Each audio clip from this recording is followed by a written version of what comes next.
latest episode of Rich and Wibo present the Local Artist Show. Today's guest is an award-winning writer, director, producer, and puppeteer. His work includes Josh and Todd, Animal Behavior, the Risley Brothers, and the feature-length award-winning puppet horror movie, Head. He is also the man behind the scenes as editor extraordinaire of the Claus Corner, Real Talk, and the latest sensation to hit YouTube, that would be the Local Artist Show. Yay. Please welcome the founder of Elmwood Productions, who is currently celebrating their 20th anniversary. Wow. Happy anniversary, John. Happy anniversary. Like a man, the myth, the legend. In his own mind. Jon Bristol, that is. I was going to say Steven Spielberg, but... No, he's got more hair than me. Well, John, it's so great to have you on this show because, as I mentioned in the intro, you are the editor for the Claus Corner, which is the other show I do, and you are so nice to edit this show, which is greatly appreciated by me and Wibo. You definitely add. You guys make it easy for me to do, so I appreciate thank you. Guys. Well, I love the fact because I love interviewing people. I love talking to these interesting people, but you add that extra level to it. Like as Spinal Tap would say, you make it 11. It goes to 11. Nice, thank you. Well, I mean, you know, you got when you're doing this kind of stuff, it's got to stand out too. There's so much right now. Yeah, exactly. Because of the pandemic, and even before that, everyone was starting podcasts and YouTube shows and things like that. So you had to do a little extra to make them stand out. You know, make it pop a little more. And I think it does because I watch a lot of different shows on YouTube, and it's basically just two guys talking back and forth. And after a while, I sort of lose interest. But with what you add to it, I'm like, oh, I can't wait to see what's next. I can't wait. And I did the show and I still want to see what's happening. So let's talk about how you and I got together. I also host a show called Nutmeg Chatter on several radio stations in Connecticut, the main station being WAPJ in Torrington. You were the last interview before the pandemic hit. I think it was maybe late February, early March. You were the last interview that I could have in the studio. Yeah, we recorded it in February, like the last week or so of February, and it went up in early March, I think, right? Yeah. But it was like, it was literally, I remember like we did the show, the morning host woman wanted me on as well afterwards because I had that screening coming up at the end of the month, and she wanted me on the week of Darcy, yes. She wanted me on the week of the screening, and I got home and she's like, yeah, I'll email you in a couple days, and a couple days later she's like, yeah, this isn't happening. I was like, no one's coming into the studio. I get it. Because it was like maybe within a week that the state started shutting down. I think it was like within a week. And how did you and Wibo hook up? How did you guys hook up? I was on his show. He has a show, public access show in Litchfield called City Views. Yep. Somebody reached out to me and said, Rich, do you want to promote your book? I'm like, you can stop at the word promote. I'm there. I don't care what I have to promote. I will be there. And he and I became friends, and we started working together because he had a show on WAPJ, and it was called the Local Artist Show. And he had this idea. He wanted to do it on YouTube, and he goes, Rich, you want to be a co-host? Never, I think John, I don't like to say no. It's just there's so many. Yeah. So he and I we started this show probably about a month ago or so, and it's been going very well. Met a lot of great and interesting people. And John, I know you earlier today sent me some names of people that would be great for the show, so I do appreciate that. Because Wibo and I always talk about there's so much local talent out there that nobody even knows of. And I want to, especially now, I interviewed Ted Neely from Jesus Christ Superstar. I had compliments from the Netherlands. So it's a worldwide show. I mean, with the web, it's not just, all right, like when I was in radio, it's like, all right, well, maybe they can hear me in the next town over. Maybe they can hear me in Springfield if I'm lucky, if the wind's blowing the right way. Right, that's how Wibo will be with cable access too. You can only get so far. Yeah. But you can share that onto YouTube as well, then the whole world can see it. Yeah. So you and I, you were on my show talking about Elmwood Productions, which we're going to talk about. It's a great company. You make movies with puppets, not only horror movies. You make comedies. It's great. Comedy is like our bread and butter. Horror is our next favorite thing. And that kind of the horror movies will put us on the map internationally, which was kind of cool. Yeah. So what's more popular with your audience, the horror or the family-friendly comedies? Oh, the R-rated comedies. All right. That's PG-13, the PG-13 R-rated comedies are more popular as a whole with our crew, like Steve the Vampire and the Risley Brothers, and then leaning into the R with like Jungle Man or the family-friendly one, Animal Behavior. Mike Finland, who plays Ripper in it, I play Tugger. We actually recorded a commentary this morning, which will be on YouTube. By the time this comes up, it'll already be on YouTube on Wednesday for the whole series for the 20th anniversary. And we were just talking about how like It's our only super family friendly thing we've ever done, is that those 12 episodes of that show. 13. And it's also one of those shows that we've had the most requests though to do more with. So it's like we've done some stuff that people are just like, oh, that was cool, thanks, bye. And then we've done like Josh and Todd or Head or Animal Behavior. People always like, are you going to do more? Or Steve the Vampire. People always ask us about it. So, and Steve's a comedy. It's a PG-13 comedy. It sounds like a horror thing, but it's really more of a comedy. Let's talk about Steve the Vampire, because I love that character, because I grew up watching Elvira, Joe Bob Briggs, and if people who don't know who they are, they're hosts and they make fun of the movies that they love. They're making you're talking about Graveyard Gill. Yeah. Oh, sorry, Graveyard Gill. I'm sorry. Yeah. Graveyard Gill. So I love that character because it's sort of that type of vein. Yeah, exactly. And that's why I wanted to talk about. You and I realized when we were doing the interview, we have the same taste in movies and other things. So that's why you and I started this whole YouTube channel when the pandemic hit. So we took advantage of the pandemic and we haven't stopped. So no. I want to talk about Christmas break was about it. Yeah. Yeah. And even then you're like, Rich, all right, I'll get one more episode up for you, I promise. That was like the 4-hour episode of the Twilight Zone. You're like, all right. Oh, that's right. No. That edit killed me. I know. That was the one that broke me, man. Like I was just, because you know what it is? I love the Twilight Zone. I love the show. I want to hear all about Gene Roddenberry. And it was just like, does it ever end? You know? There's this guy, I don't remember his name now. He's very sweet. Mark Dwidziak. Yeah, he just was like, does he ever stop talking? No, he doesn't. Start talking about like, well, Gene Roddenberry did this, but then he'd turn it into something like, I know we're all going to go on tangents, is what it is, but it would go on forever. That's why he had 4 hours, because he just I know. The the Hogan's Hero guy. Oh, Bob Crane. The Bob Crane episode, that one had to be so long. And that one was like, for me, as somebody who doesn't know anything about Bob Crane, while editing it, I kept stopping and like researching more about Bob Crane, because they were so interesting. I mean, not that Wozniak wasn't interesting, but it was just, they stayed like on Crane the whole time. His career, his life. And I learned so much in that one. So it's fun to edit that one. I know. That's what I love too, because like just for me, interviewing these people, I learned a lot about Bob Crane, a lot about the Twilight Zone and everything else Mark had to talk about, because he wrote books on so many different subjects. But if you want to check it out, we won't even talk about that. Just check out the Claws Corner on my channel, Rich Sear, edited by the one and only Jon Bristol. He definitely adds a lot to it. I want to talk about you though, because Elmwood Productions. Do we have to? I mentioned you're celebrating your 20th anniversary. We are. We are in the midst of our 20th anniversary. Mike and I were saying this morning. Mike, I wish he was here now. It'd be funny to have him here. But we always say our 20th anniversary starts and ends in February. So we go from February to February as opposed to January to December. We do, because we really became Elmwood Productions in a February. So we start then. And all year we're trying to do these little like celebrations. You know, with the pandemic, it's tougher. You can't really go out and do a lot of screenings or events. So we've been doing something every month. On the 20th of the month, we put something on YouTube. Or trying to do something. So far, that's what we've been doing. So we did, it started in January, really, because we did, Head premiered on YouTube in January with ads.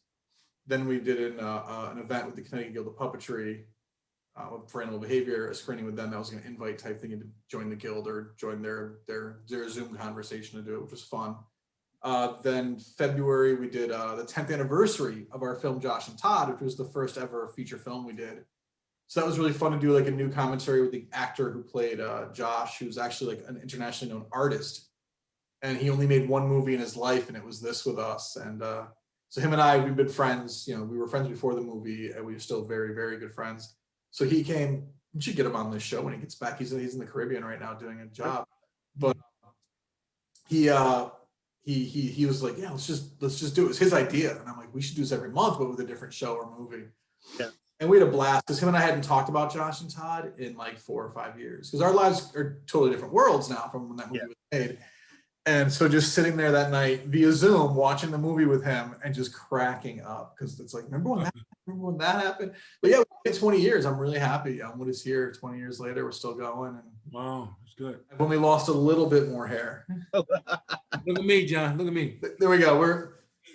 Ball is beautiful, baby. Yeah. I don't know. I think this is looking pretty good too. I'm sorry to say. You're getting there though, man. It's going back. All right. Lean forward too much, we're making some glare, Rich. Exactly. That's why I always lean back like this. There you go. Lean on me. So how did you get your start in puppetry? I'm sure we'll go back to Jim Henson. Was that your major influence? Yeah. I was born in the mid-'70s, so I'm of that original Sesame Street generation. You know, I was 2 years old when the Muppet Show started in '77. That show. And it was, you know, this is when there was only there were 4 channels on your local TV. You had your 3 networks and PBS. So to me, it was like, oh, I saw Sesame Street 5 days a week and the Muppet Show was on Sundays, you know? So that was my introduction to what puppetry was. And you had your Captain Kangaroos and you had, and then puppet shows in schools and things like that, which they did a lot more of, I'm sure, back then than they do now even. And I just really was really attracted to what a puppet was. I remember getting in trouble in kindergarten because I told other kids that the Muppets weren't real. I was already aware that they were made by somebody and they were. My teacher was mad. You know, she was mad because I'm making the kids cry. She wasn't like mad at me. Like, she couldn't be mad at me. I wasn't lying to these kids, but like I was breaking the illusion. And I was like, you didn't figure that out already? You know? Also tell them Santa Claus didn't exist. No, I knew better. I have a whole story about that though, for another day. All right, we have to have a part 2, right? About how I found out. We'll do a Christmas special. Oh. And but like, so I just really loved the form. And then as I got older and got into art and got into comics and got into like really into films and movies, it was really like I look at the 80s films that I grew up watching, 70s and 80s films, and you forget how many of these movies had puppets, you know, and you think about it, like all the Star Wars movies had puppets. You know, the Muppet movies, the Dark Crystal, Labyrinth, you know, every fantasy film in the 70s and 80s was puppets. Like even the first Jurassic Park was mostly puppets, you know, and we just don't think about that. Yoda was a puppet, you know, Gremlins are puppets, you know, Critters were puppets, like Chucky was a puppet, you know, it's like, I just really, really enjoyed that you could do anything with a puppet and get away with it too. That was definitely part of it. Well, you brought up a great point because there's a movie I didn't get a chance to see yet. It played for 1 week in Stanford. It's called Street Gang, How We Got to Sesame Street. Yeah, I saw it. Oh, you did? I actually did the Indiegogo for it and all that. I saw it 2 weeks ago on a Friday night. Yeah. Okay, I didn't see that one because it didn't, but I did watch. It's called let's see, How I Got. Wait, let's see, 50 Years of Sunny Days. The big Sesame Street. Oh yeah. 50 years. So I was watching that, and the reason I brought that up is because you brought a great point. They did so many things with puppets that normal people would get mad at if they were doing like a regular sitcom or something. But people were like, "Oh, it's a puppet! Look how cute it is."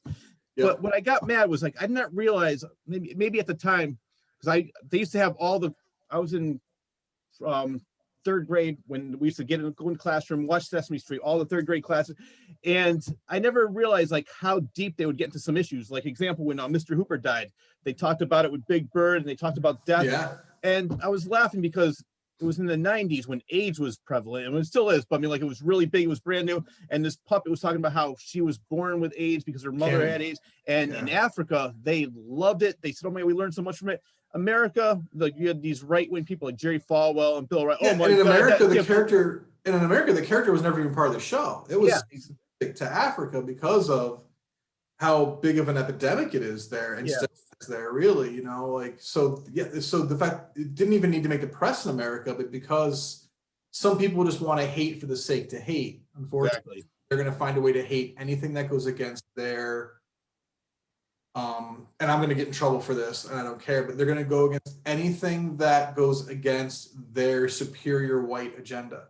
Exactly. I agree with that 100%. That's the guy like Jerry Falwell, superior white agenda, you know? Yeah. The little bug just flew across my head. Sure, but like, and I might get in trouble for saying that, but it's true. And I'm not of a superior white agenda, you know? I mean, neither am I. And Wibo, I don't think you are either. No. But so, and that's what kills me is like these people made press out of this stupid, they made it a stupid thing in the press to get themselves views on TV and get their racist, their racist and fearful agenda out there, and they use Sesame Street as their way to do it, and that's kind of pitiful and disgusting. You know? Because I saw the clips and it was thoughtful.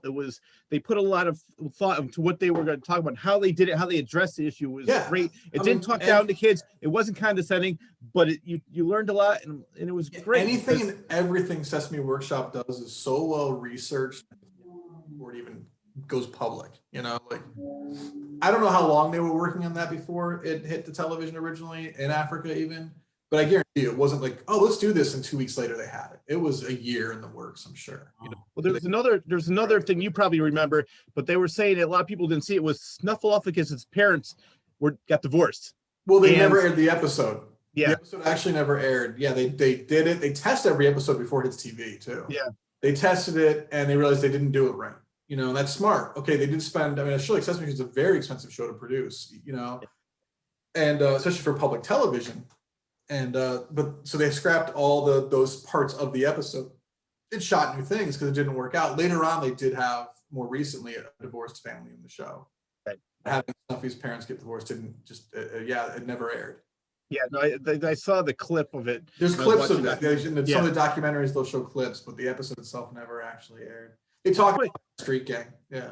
Yeah, well, just like you, Jim Henson originally didn't want to work with puppets. From what I heard, like he wanted to, and I'm laughing because I know your history. I want you to tell my viewers. Originally, you didn't want to make movies with puppets either. Why was that?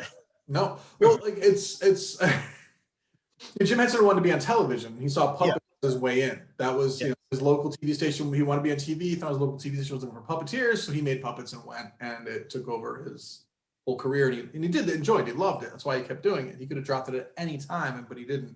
And me, I was doing a lot of comic art, and I love comic books. I still, I don't really read them anymore. And I'm just busy making my own art and things like that. But I wanted to take one of the comics me and some of my friends were coming up with and turn it into a movie. And big puppet fan. I already made a few puppets for fun, things like that, but nothing major, nothing good. And we were going to take these comics and make these like short films out of them, but none of us were actors. And they were based on us, but none of us were good looking enough to be on camera. That's our big joke. We're too ugly to be on camera. And we were watching, it was around Christmas time, and we were watching Muppet Christmas Carols, like a group. And I looked at one of my buddies and I'm like, why don't we take that comic and do it with puppets? How hard can it be? And the answer is that very hard. Famous last words, how hard can it be? And then I spent 3 or 4 years really learning how to get the basics of the kind of puppetry I do before showing a puppet film to anybody, What did you do you said you just started making your own puppets? That was 97 that we had that conversation. And Elmwood Productions officially was 2001. So yeah, and in 2000, I started having puppets really being built that I was comfortable with, like showing my friends and things like that. But we didn't start filming it until 2001, and none of that is available anywhere online because it's embarrassing. You got to start somewhere. So, yeah. But how did you learn to make puppets? Did you just say one day, all right, let me get some felt, let me get some glue? Yep. All right, I have Steve the Vampire. Really? I you go to the library, you go to the local bookstore, you buy books, which is I got a couple books on it. There's just one great book that was available in the early days of the internet that you could mail order from the two guys who wrote it. Gray Seal Puppets is the company.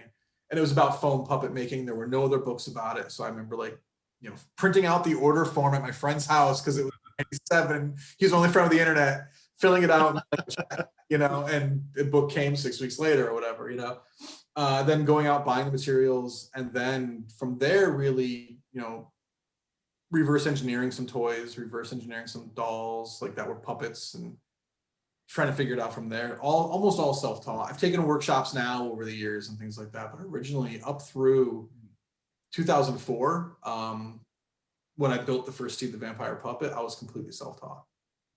And you actually teach classes too on how to build puppets? Occasionally, yeah. Pandemic obviously stopped that. I do workshops. Simple puppets, because if you go too big, it turns in from a 4-hour workshop to a 6-week workshop. And most people, you don't want to see that long. No, 4 hours is good enough for me. I understand. But yeah, but once the pandemic ends, I'll probably do that again for people who are interested. I didn't do any online. A lot of people were like, oh, you should do it online. You should do it online. I was just like, everyone else is right now. That was the thing. And other people are better at it than me. Let them do it. They're just taking away precious airtime from me and Wibo. That's right.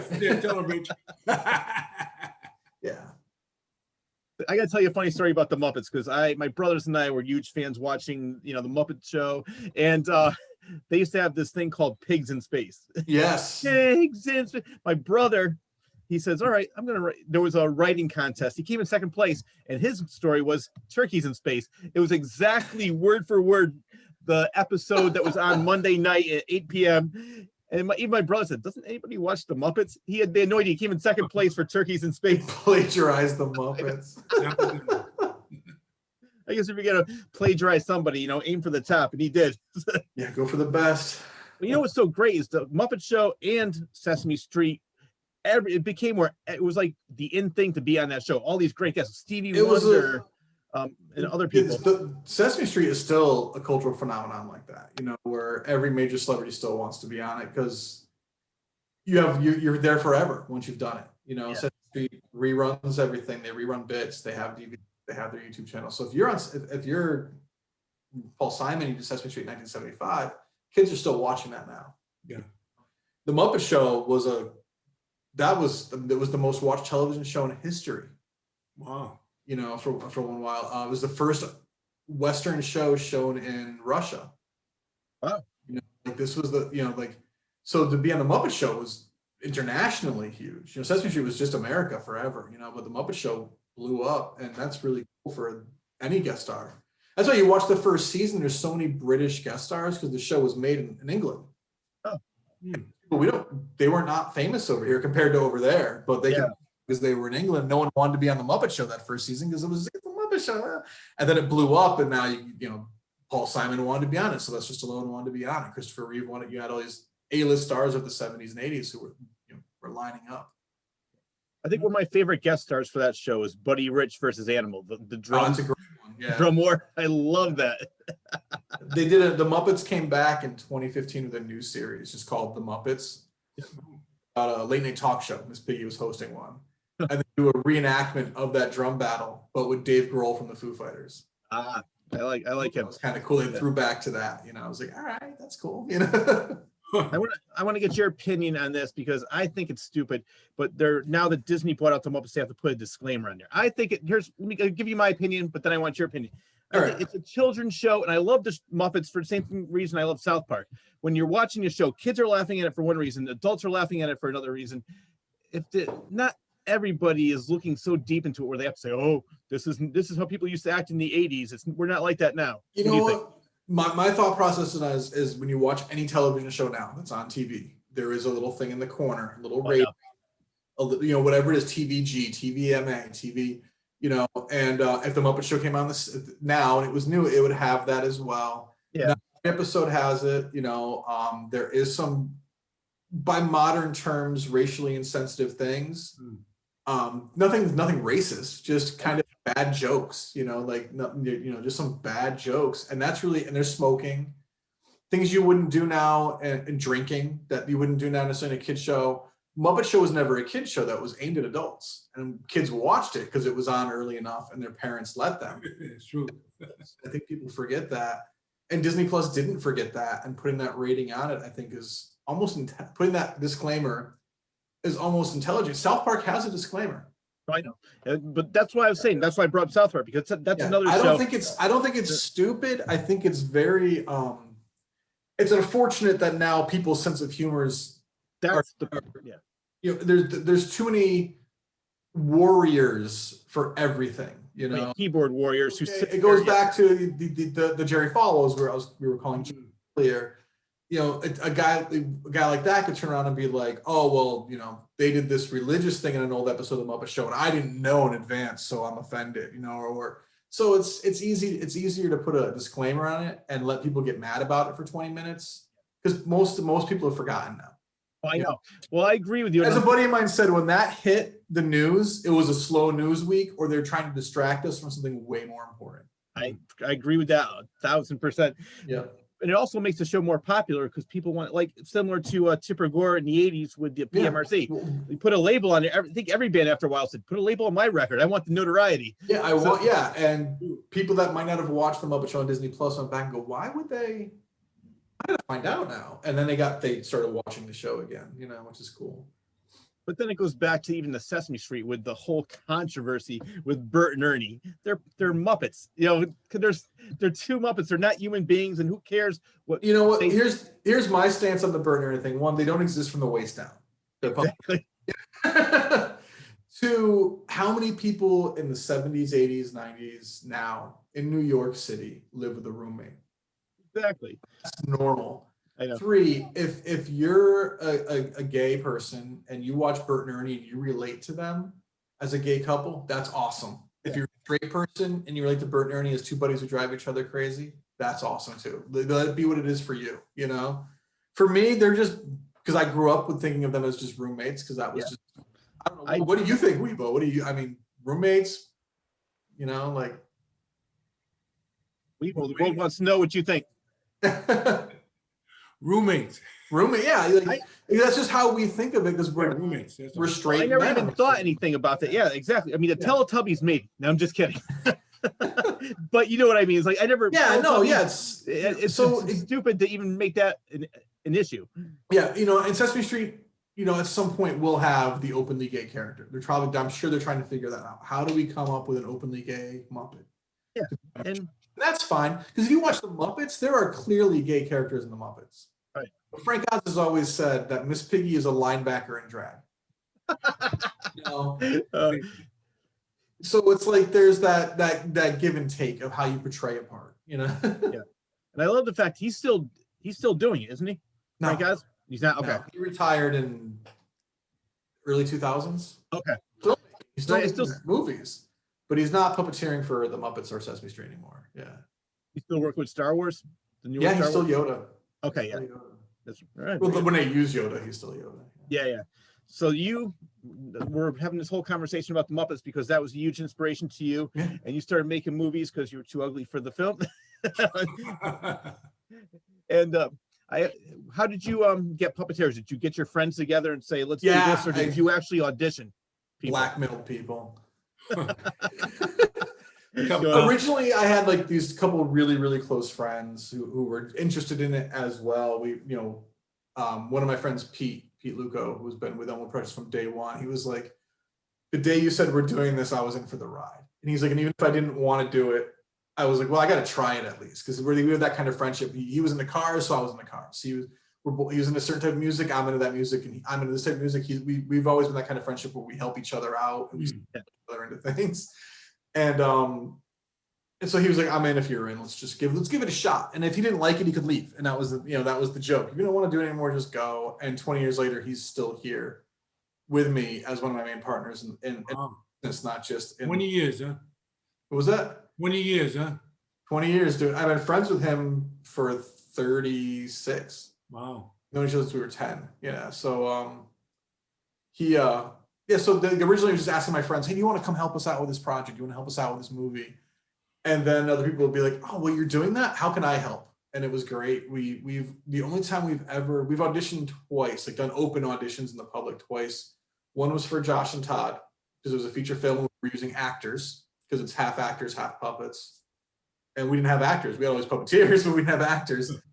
And the second time was for Head, because originally Head was going to be with actors and not puppets. And when we decided to go the puppet route instead, we asked some of those actors we auditioned, hey, would you want to be a puppeteer? And a couple of them like, oh, hell yeah. You know?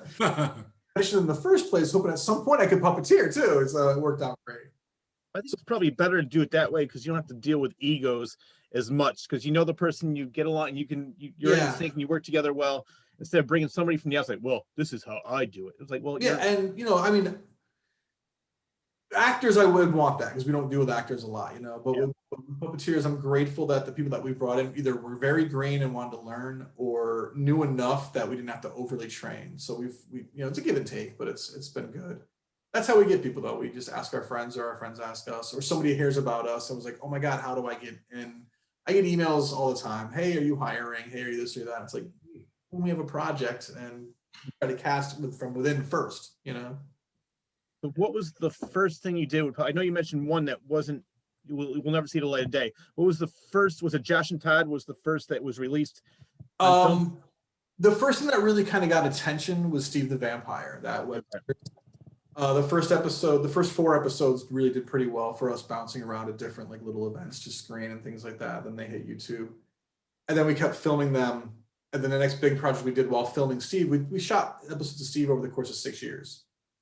And as we came up with them, we didn't have a series in mind. It was just, oh, do this episode. Oh, it's a new idea for Steve. Like, what can we have this little kid vampire do now? You know, like what? And during that, we made Josh and Todd as well, which was actually in progress originally before we made Steve. We wrote it, and then we just never made it. We couldn't get the right cast. The puppets didn't look right. Put on hold, and then finally we broke down. I was like, it's time. And so Josh and Todd really was the first thing that kind of got us more national attention, though. You know, because it was a feature film, and people were more interested in that than 5-minute web shows at that point. What'd you do with that? Did you rent out theaters or send it to festivals? Josh and Todd, I was involved with an art gallery in Southington called Paris and Plantsville. I was a resident artist there, and we did the premiere there. That was the first screening. We did a weekend of premieres there, and the local press jumped on it. We did not expect that. We didn't even put out press releases. We just knew that our friends wanted to come see it. Our family wanted to come see it. We'll just sell tickets and we'll see what happens. And next thing you know, we had articles in a couple different local papers, and we got the current contacted us after the fact. They had their dates wrong, but they've covered us for Animal Behavior. They've covered us for Head. They've covered us for Risley Brothers Science, which is great. I appreciate this. The big state paper actually doing stuff on us. But Josh and Todd, from there, kind of, we just did other screenings in other venues. We did Buttonwood Tree a couple of years later, and Middletown. We've done it at Connecticut. We've screened it at Connecticut. You know, we've bounced around it differently. Anywhere that would let us set up our gear and show the movie, we would do it just for fun. And the same thing happened with Steve the Vampire. Once that was completed, we did the same thing at the gallery. We had this big opening, and that was unbelievably huge. And then we just, anywhere we could go. I remember with Josh and Todd, we were even burning DVDs of it and literally just giving them away to people. Just burn DVD. Here, have a Josh and Todd DVD, just so people could see the movie out there. I love that, the do-it-yourself way. Oh yeah. And that's the best way that, word of mouth is the best publicity. Best we released promotion. it in 2011, and in 2015, I had found somebody had ripped it to YouTube. And I got bootlegged. Somebody in like Ohio or Utah or something had bootlegged our movie onto YouTube, and we were going to put it on YouTube for free that year. So I contacted the guy, and I'm like, dude, you got to take it down because we're putting it up. And he was like, I only put it up because no one knew about this movie. And he was like, don't sue me. I'm like, no, man, I'm flattered. And he's like, no, take it down. I'm like, thanks. Like, he was so nice about it. I think we sent him a free Head DVD or something. All right, that's good. Well, let's talk about Head, because Okay. I love that, because you and I were discussing earlier, so we have the same taste in horror movies, and that is goes back to the old 80s horror movies such as Evil Dead. I'd say it's very similar to Evil Dead, where it has the first one's a little bit more serious. The second one had a little bit more comedy or a comedic element to it. But I think it's like, I love the fact, because I love the old 80s horror movies like Friday the 13th, Evil Dead, where you get a bunch of kids, the teenagers going to the woods. That's exactly what we could were possibly go wrong. That's exactly what we were going for. When I wrote it, they didn't originally write it for puppets. We wanted to, early on in the years of Elmwood, I'll say, I think it was 4 or 5 years, in 2006, so it was 4 or 5 years in, I pitched to the crew that I wanted to make a horror. I'd watched Evil Dead 2 one night. I came home from work, had a rough week, bottle of whiskey, 6-pack of beer, and a pizza. Wow. And just was like, I'm gonna watch Evil Dead 2. I just had this mood. All my friends were like, let's go out, it's Friday night. I'm like, no, you guys have fun. I was getting divorced. I just wanted to sit at home and just and I wanted to watch. I was gonna watch Evil Dead and I couldn't find it, so I put in Evil Dead 2. And when it was over, I'm like, how come we haven't tried this yet? Because it's not an expensive movie, either of them. It's not. So I was like, why don't? And then I pitched it the following week, and it was like, yeah, let's make a horror movie. And another kid that was working with us had an idea. We ended up not making that movie after a few years, so it just development and all that. But I went back to it in 2010, the idea of doing a horror movie, and in the course of like 3 weeks, I wrote the first draft. I think I wrote most of the first draft in 2 nights, and then wrapped it up over the next couple of weeks. And it was still just going to be actors. And then from 2010 to 2014, we kept trying and trying. Anytime we'd have downtime between the project, because we did a bunch of other stuff, went back to Head. And the whole point was to make a movie like those movies, like fast, easy, cheap, teens in the woods, disturb something, act like idiots, have sex, do drugs, and get killed. It was never meant to be a deep movie by any means. Those are the most fun movies. I love them. Just sit back. The movie is supposed to be escapism. That's it's exactly that movie is purest. There's no message in Head. Yeah. Todd has a message of be yourself and be true to yourself. Yeah. animal behavior is family first. You know, Risley Brothers is camaraderie and friendship is important. Everything kind of has a little bit of a message that we build in. But Head was just pure, let's have fun. All the horror stuff we kind of do doesn't really have a message other than entertainment. And I'm good with that. I'm good. Did you come up with the idea? Did you write it? Oh yeah. I was the primary writer on it. There's two other credited writers, Joe Calvo and Brian Woodman. Joe was an actor in Steve the Vampire. He plays the vampire hunter. Okay. Josh and Todd, he's a cameo in Josh and Todd. And Brian was this other local writer and journalist who kept pitching, like, I want to write movies for you guys. I'm like, I don't need more writers. You know? But we weren't doing Head. We decided we're not going to do it. Joe really, he was like my sounding board during those 3 weeks of writing it. He'd come over, read what I was written, give me notes, and he helped me write a few scenes, so he got a writer credit. And Brian, I threw it to him when we were done, because I'm like, we decided we're not going to make the movie right now. I was like, we're not doing it. It's too much stuff going on. Here, see what you can do with this. And he gave me a draft back. He really earned his draft. In the end, I think we used like 3 lines of his, but I'm the type of guy that we used it, you're going to get credit. You know, I'm not a jerk, so we gave him a credit. And he did. I mean, the lines he used were good. You know, so I mean, that's why we used them. But it was mostly me, and it was mostly me just trying to hit those beats, those cliches. And if you watch it, it's full of those cliches. If people want to check it out, I think it's still on YouTube. I watched it recently. You sort of have Kings the of making, Horror. the evolution of Head. Yeah, Kings of Horror. It's on the Kings of Horror YouTube channel, which it's on Elmwood Productions YouTube. It's also on our Head playlist and the Great Guild playlist, so it's there. And you can also you can rent it on Amazon Prime. It's on Tubi TV for free as well. It's on a bunch of different apps. Our website has it all. How did you get that movie on all these different sites? We sold it. A distributor came. We did the film festivals. We did put that one into film festivals. One of the producers in the film, this guy Chris, he decided that he thought it was good enough for Fest, which blew us away. He was like, "I'm gonna get it out there." And he submitted it to a dozen or so festivals, and we got into, I think, all of them, all over the world. And then we started winning awards, and it was like, really, for this movie? Bad year, no shit. And started winning awards, but then no distributor contacted us. Nobody wanted to touch it. We were watching other movies get picked up, and we were like, how come? It's because our movie was like, it's not the kind of movie, you know, it's a puppet movie. You know, you have to want to go see a puppet movie to see a puppet, or somebody to tell you, you got to check this out. No matter how many awards it wins, if you're not interested in puppets, you're not going to go see this movie, you know? And then it was, so we put it out 2015, 16, 17, and then in 2017 or 18, I think it was 17, a distributor finally came to us and they're like, hey, we've been wanting to bug you guys forever about it. Are you interested still? We had 2 at the same time, actually. And it was like, oh, now it's, you know, now you want. And we were just like, it was so over at that point. We're like, yeah, sure, take it. Let's make a deal. And we took there was one deal that was more money. We didn't take that one because they would own it outright forever, and they could do sequels and never reach out to us. They could do it all without us. And then the other deal was with this company called Terror Films, where their whole thing was, we're just licensing it from you guys for 5 years. We'll get it out on all these platforms. We'll split the money, a certain percentage, you know. So that was a better deal for us because we had to keep the actual rights. You know, they have the distribution rights digitally for 5 years, and I'm assuming they're probably going to extend it because it's doing okay, I think. But we could still do screenings. We could still sell DVDs. We could still make sequels. You know, they don't own the rights to all of that. So Hey, John, similar. You copyright yourself, or somebody done it for you? Oh, we do it all ourselves. Yeah, it's paperwork and a couple bucks. You know, we do occasionally have a lawyer look over stuff, of course, make sure we're doing things right.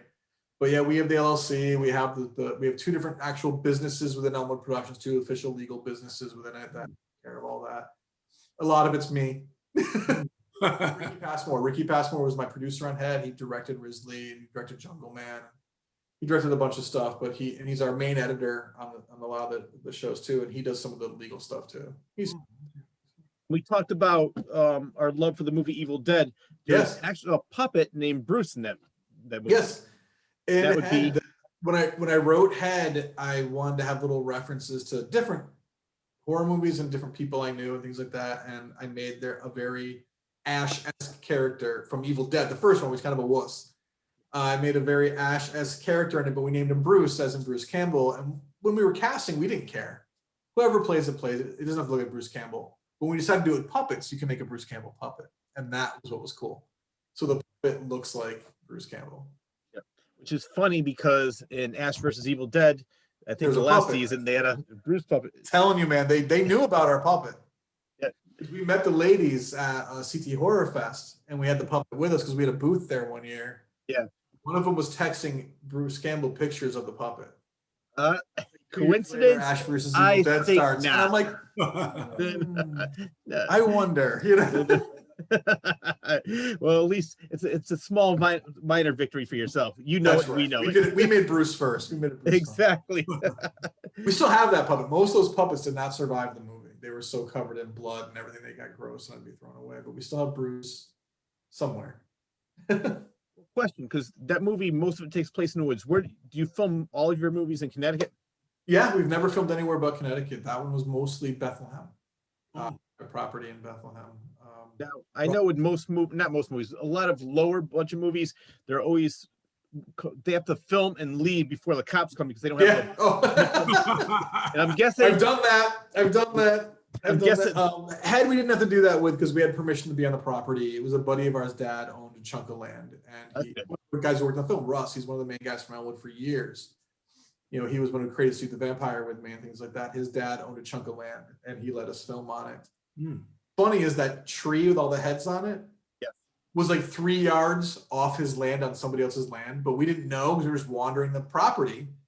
Put all the heads in the tree, covered them in blood, and we left them there for the whole filming. We never took them down. And we got back like 2 weeks later, and my buddy Russ, and he was like, so apparently that's not my dad's property, and the guy who owns it was not upset. He just thought it was like the funniest thing ever. It was like, it's cool, don't worry. Like, so we were like, oh. No, we were like waiting to have to take it down and reshoot, but no, he was like, just, it's fine. And now that tree is gone, apparently got struck by lightning. Did you ever have a time where you were filming a movie and the cops drove by and said, what the hell is going on? Yes.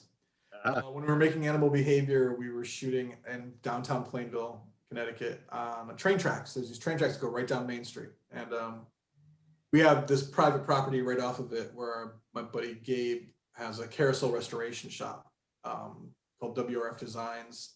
It's where Witches Dungeons Museum is now.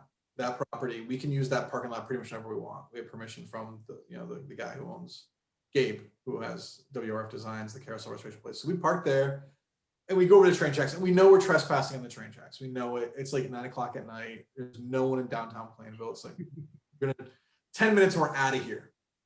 And of course, as soon as I lay down and we all get on the ground and the puppets are up and the lights are on, we see a squad car coming up Main Street. We're like, oh, please don't let it see us. And then we all see it turn around. And there's a pizza place there, pulling the pizza place parking lot, which faces the train tracks on the other side, you know? And this cop gets out and she's like, hey, what's going on? And she sees a bunch of grown bearded men with puppets. Because all she saw were the lights and people on train tracks. You know, she didn't realize. And I think she went from worried about teenagers causing trouble to what the heck? Yeah. That's funny. And so we get up, we start talking to her, and she's like, oh, this is fine. You know, she wasn't like, she's like, you guys aren't here causing trouble. Just be careful. But another cop pulls up because he sees that she probably did radio and that she was stopping. And this guy gets out of the car. His hand is on his gun. He's ready. Yeah, really? He's like, you can't be here. And she's like, I got this under control. He's trying to be Put the puppet down. Yeah, exactly. Like we thought he was gonna try and tase us because I'm like standing next to the cop, like chit chatting for fun, like yeah, and like because she was so cool. Like the woman officer was so cool, but this guy was just so macho bullshit, you know. Yeah, really. Yeah, and then finally she was like, you need to leave. So I'm guessing maybe she was a step above him or something. And he left, and she was like, guys, just wrap it up as quick as you can.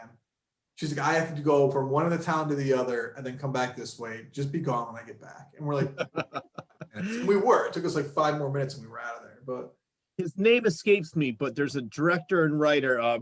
Andy Kaufman was in one of his movies. I'm like, God told me to, or God told him to. Yeah, and the reason I'm bringing his name up, but he had a lot of movies with Fred Williamson, and they were doing shootouts at airports. But they didn't have New York or in airports. Yeah, I don't know. I can't think of the director's name. But I'd have to look up his name. I guess we can find out later during the editing phase. But I saw a whole documentary on him, and they were saying like nobody knew what was going on. Fred Williamson, who's one of those 70s actors, he was a football player, wasn't he? Yeah, exactly. Football player. Then he was an actor. He's one of those guys that I don't know who he is. You see him like, oh, that guy. He's been in a lot of low budget movies, but yeah, he's over there shooting and people are, and it was funny. The director, when we find out his name, but he said, Fred Williams like, everybody's freaking out. He's good. Film them. Yeah, They wanted the reaction shots. So it's funny.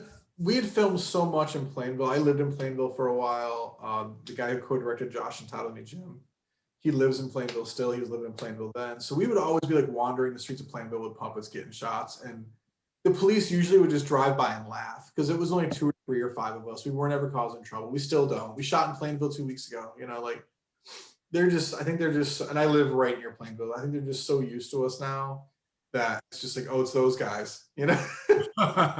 We shot in their lockup for Josh and Todd in the police department. There's a scene where the characters get arrested, and we actually shot them an email like, "Hey, can we use your one of your jail cells?" And they said yes. So I think it's a good thing. Is you're not out at midnight, you know, destroying cars or stealing things. Right? Yeah, you know, we're not. So it's a good thing. We're not drug addicts causing trouble in the streets and playing. Yeah, exactly. We're just guys with weird puppets. Yeah. Now, I know this story, but I want you to tell my viewers. I love this. You filmed something. I'm not sure what movie it was in a rental house in Plainville. Oh yes. And the woman who was going to come rent it showed up. We made this short film called Christmas Wishes. It's a horror short. It's a Graveyard Gill horror short. A Graveyard Gill host Ted, and he hosts Jungle Man. He hosts, you know, all the horror shorts we do. He's kind of like our Elvira, like we were talking about before, the ghoul. Yeah. We did one about this guy who gets a misdelivered Christmas package of a possessed doll that tries to kill him. And it's all puppets, and we're shooting it, and we need to find a place to shoot because none of us wanted to use our own houses for it. My place had been used for Animal Behavior already. We didn't want to look the same, and so it was like, what are we going to do here? And we found this place on Craigslist. The guy was looking to rent, so we asked him, and he's like, "Oh yeah, sure, you can rent it for a day." I think we gave him like $200 for the morning, something crazy. Not even, maybe it was $80. I don't remember. But he said, just as long as you clean up when you're done, it's cool. The day we get there, he's like, "Hey, how long do you think this is going to be? Because I have a woman coming to look at the place later today." We're like, "Give us like 4 hours." And he's like, "Okay, great. We'll be here by 2 or 1 or whatever it was." And she shows up like 2 hours early. With her kids to see this apartment, this like the house apartment thing. And we're like in this house, and there's blood on the floor. There's bloody puppets. There's a puppet with a knife, this little demon doll with a knife, like stabbing.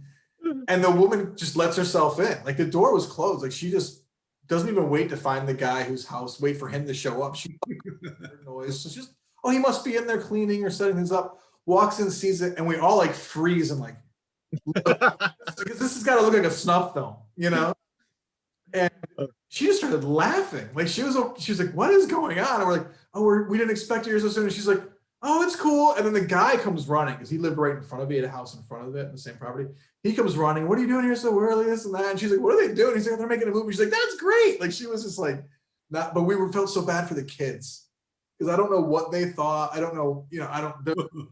But these, and the kids weren't like little. They were like 8, 9. You know, but still, it was like, why are they killing the Muppets?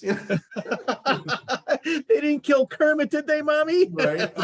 That's funny. See, at that age, I know the movies that I was watching when I was 8 or 9. I'd be like, "Yeah, we're buying this house, Mom. I don't care. I want to live here." Right. I want to see this movie. You know. Exactly.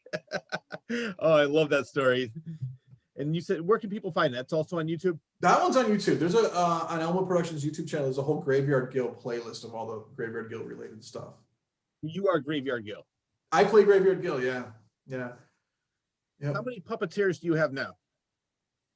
There's about 10 of us. 10, okay. We all multitask. Some of us are also writers. Some are producers. Some of us do like the audio engineering. We all kind of do different things. But it's kind of one of those things. If you show up, you're going to get a puppet put on your hand, even if you don't. You'll be a background character if nothing. And we have some other people. We have like an auxiliary group too that we reach out to when we need extra people. You know, so we try to bring people back that we get along with and things like that. What is the hardest thing of filming a puppet? Like as you're trying to film this and you're behind watching a monitor, you're filming. Yeah, you've been there, you've done it. I mean, you got your arm up over your head, you're in an uncomfortable position on the ground, your head has to be like this or like this. You still have to speak. There's like TV down on the ground in front of you that shows you what the camera can see. It's so much. I mean, like I know Wibo's a musician, and there's so many things you have to do. It just becomes natural, but until it's natural, it's just the hardest, almost awkward thing in the world. And even then, you look at the camera. When I turn my hand to my right, it's left on the screen. Get used to that is complete opposite. Characters will look at each other and chat. The hardest part really is the group shots, I would say, making sure nobody's heads pop in, no arm is sticking out from under the puppet. Like those are the hardest shots. For me personally, the hardest thing is memorizing my lines. I write half the stuff.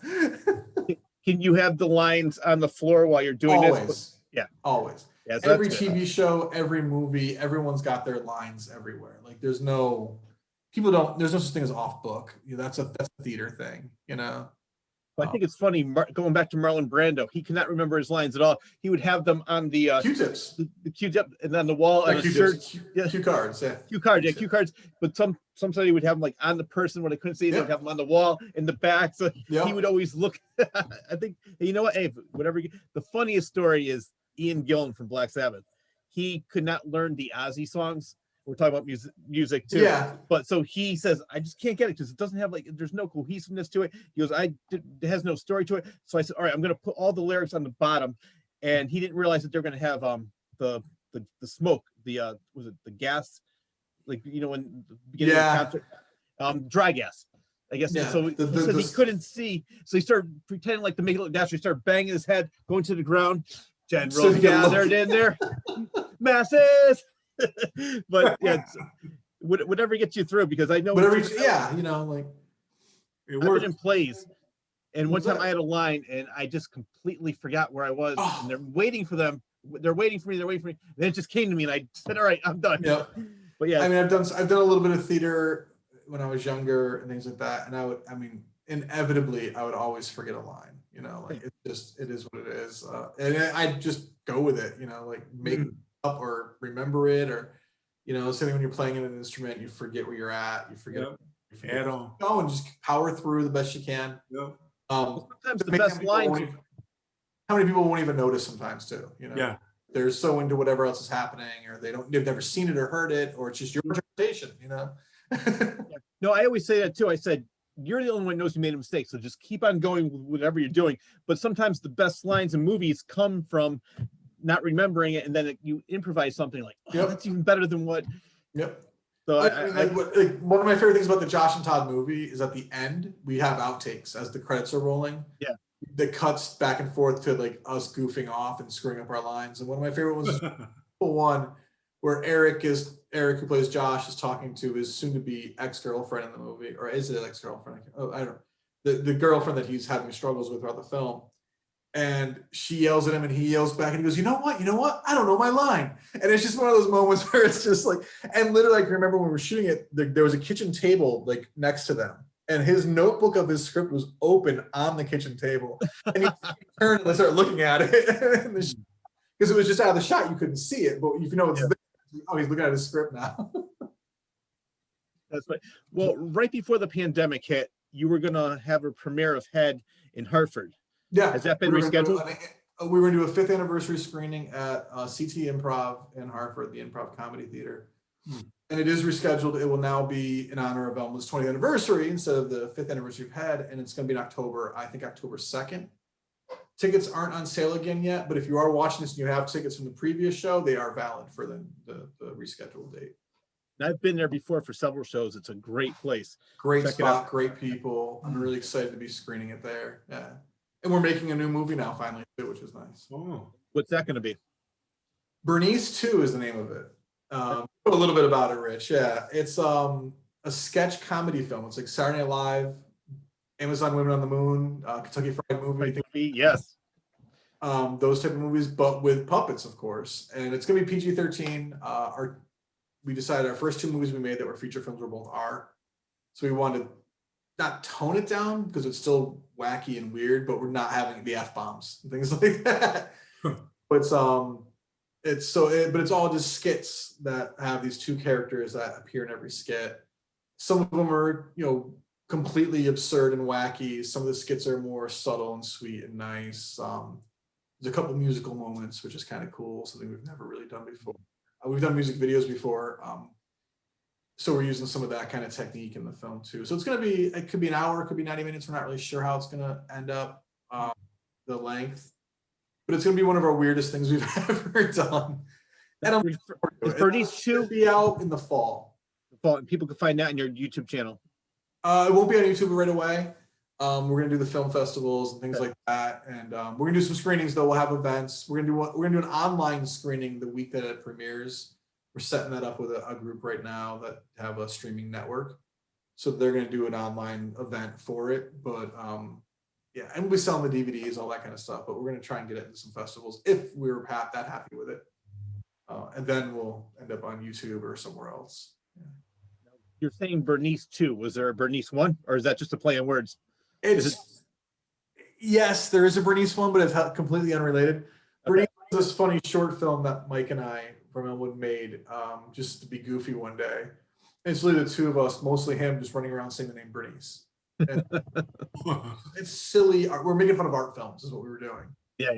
And there's a scene where the two of us spit water in each other's faces in slow motion. Stupid.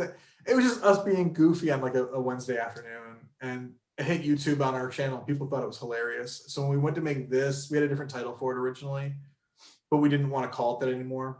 It was somebody's name, and we were just like, it doesn't work anymore. And this guy, Rich, who works with us, was like, why don't we call it Bernice too? As in Bernice as well. Like Bernice. Yeah. Bernice. TOO. If we call it Bernice, because you already have this other thing called Bernice, it would make no sense that these both things are called Bernice. And I'm like, why don't we call it Bernice too? Because not Bernice part 2, it's Bernice, TOO, as if Bernice is also there.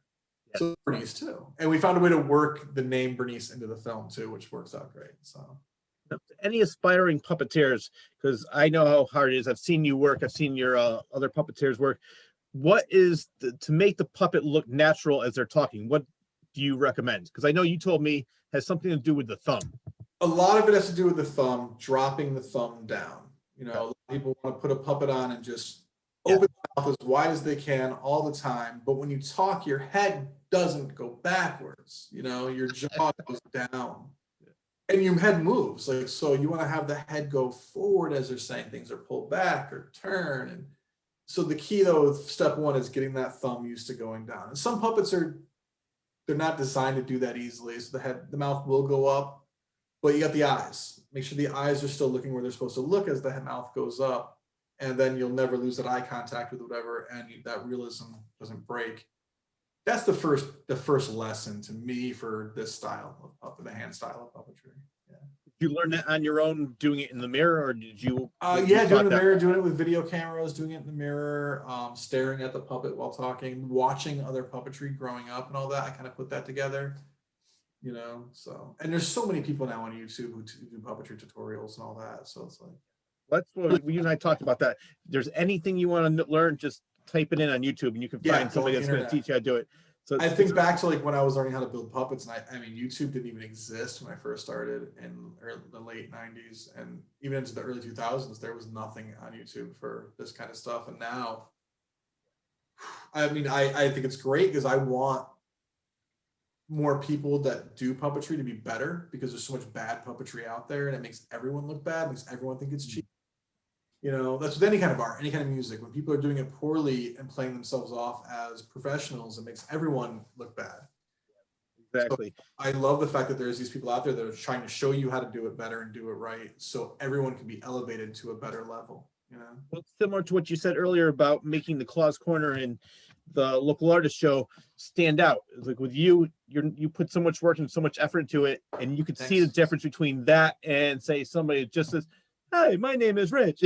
So there's a huge difference, and maybe some people might look at like a bad video and say, "I don't want to watch this anymore." But more and more people are like, "You know what? This is nothing like what I saw over there." And obviously, it's working. It's funny. We had this. I don't remember who it was. It was somebody on Facebook or something.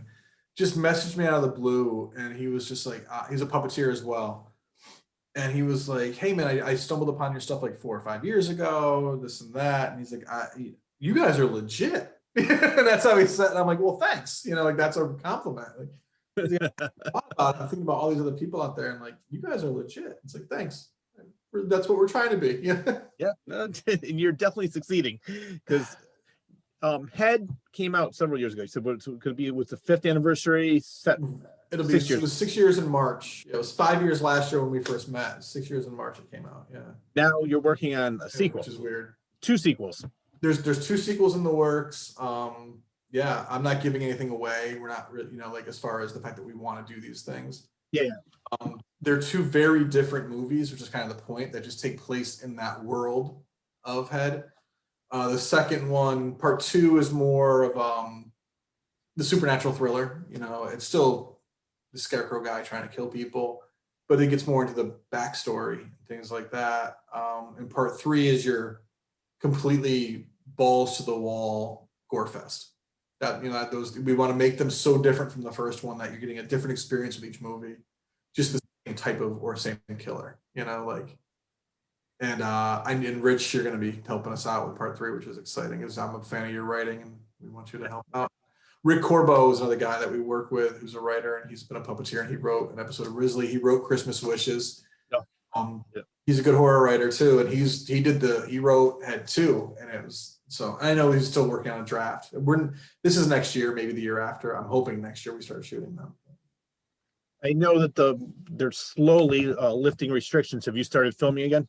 Yeah, we were filming. We shot this music video that just came out this past week for a band called Sergeant Scagnetti. The Cultination is the song. We're using some of that footage for Bernice too as well. So we shot privately in a private area for some of it, but even last weekend we were out, or the weekend before we were out in Plainville or Forestville shooting, which was great. And this week we really are going to start hammering down the rest of the schedule. We all got our shots.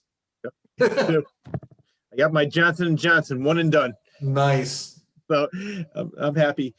Has anybody ever said, John, I want you for one of my kids' parties? Yes. Really? Yes, I don't do that. I looked into it at one point, and the amount of money you make doing kids' parties, you have to make that your living. Yeah. I wouldn't have time to do the films. I wouldn't have time to have a day job half the time, because I'd be hustling so hard to do birthday parties every weekend. It's not really what I wanted. I don't really like doing live puppetry anyways. I like doing film. We've done a couple live shows here and there, usually as favors for friends, and they're usually not kid shows. We usually bring one of our things and turn it into a live show or something. We have this one character, Johnny Sojai, with his stand-up comedy. We've had him pop up at like burlesque shows to help host and things like that, which is kind of fun, because he's that kind of, he's like a drunken comedian from the 60s. That's just love it. So, and he'll be in Bernice too as well. He's in Josh and Todd. He's actually one of the characters of Josh and Todd. But we don't do a whole lot of live stuff, and the birthday party thing is just, I've heard horror stories from people. Everybody who's a clown, and he's always telling how like half the time he gets there and the show's over and the parents are like, I'm not paying you. Well, we have a contract. And you're like, yeah, I'll give you this much instead. And it's like, it's like not worth it. I'd be breaking things. It's like, I'm not paying for that. I'll pay for this. Oh, okay, then I'm gonna smash your window. No, I don't do that. But so it's like, because they like all of a sudden the expense is real. Yeah, exactly. Tell me about. Go ahead. Oh no, I was just saying actually. So it was never really my interest, anyways, was to really get into the live puppetry thing. So. I prefer that you stick with films. I love the films you come out with. Tell me about Ask the Doctor. Oh, Ask the Doctor. Yeah, the Doctor is in. Ask the Doctor, depending on what day of the week it is. Yeah. It's essentially a call-in show, but we don't actually take calls. We have this puppet, the Doctor. He's based on this awesome guy that we call the Doctor in real life. He's like one of my spiritual advisors. And we have this puppet, the Dr. Mike, and he has his assistant Eugene, who's a monster, and his sexy nurse who doesn't have a name. Just the nurse. And he dishes out horrible advice. And what we have people email us questions for the doc. And then we perform the question with a puppet, and then the doc gives the awful voice. Episode 1 is up now. Episode 2 and 3 are shot. We have like a special edition of How to Wear Your Mask Properly that we put up earlier this year. We'll be putting the other ones out pretty soon, I hope, probably in the next month or so. I hope that episode 2 will hit, and then episode 3. And if people want to email Doc questions, it's doc@elmwoodproductions.com. And if we use your question, we send everybody a T-shirt too. You get an Elmwood Productions T-shirt. Oh, all right. Yeah. There was last summer You had We me had you doing shoot slow one. motion. Whoa. Yeah. Did you ever use Came that? over one night and we put a puppet on your hand. Yeah. First and only time. So Yeah. For now. for now, exactly. No, I'm You not guys can giving come up. down anytime. You Yeah, guys can both come down anytime. I definitely want to do that. Did you ever use that clip? Because I know you were talking about how you were going to use that. I wasn't sure if it came out yet. It wasn't in the first episode because that I think that's in the second or third. So yeah, Okay. yeah, you'll know. Okay. Yeah. I will see the update. I'm sure we Oh, tag yeah. it. Well, we also besides this is why I have so much respect for you, because you're busy writing your own movies, directing your own movies, doing puppets, but you also work a full-time job and you're editing all these other shows. What do you do for fun? I don't. This is my fun. You know. Yeah. I love what I do. I love building the puppets. I love making the movies. It's my friends. It's my family. These guys are my family. And that's really this is my. I mean, I love being outdoors, all that kind of stuff. And I love sitting by a fire. I love going camping. I mean, I do all that too. But when I think of what I'm going to do to have fun today, it's usually creating something or being part of creating something. So. Yeah, some people might get this reference. It reminds me of the movie Tourist Trap. I don't know if you saw it with Chuck Connors. Yes. Yeah.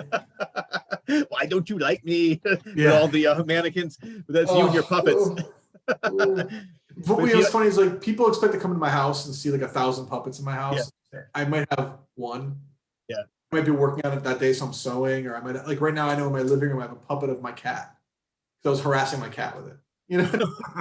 So it's still in the living room, but it's not like out. It's like in a basket. And I probably should put it away because we're going to use it for animal behavior.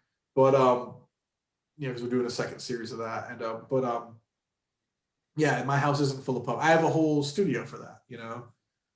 So I think I have like a Kermit the Frog toy in my living room too, like a puppet.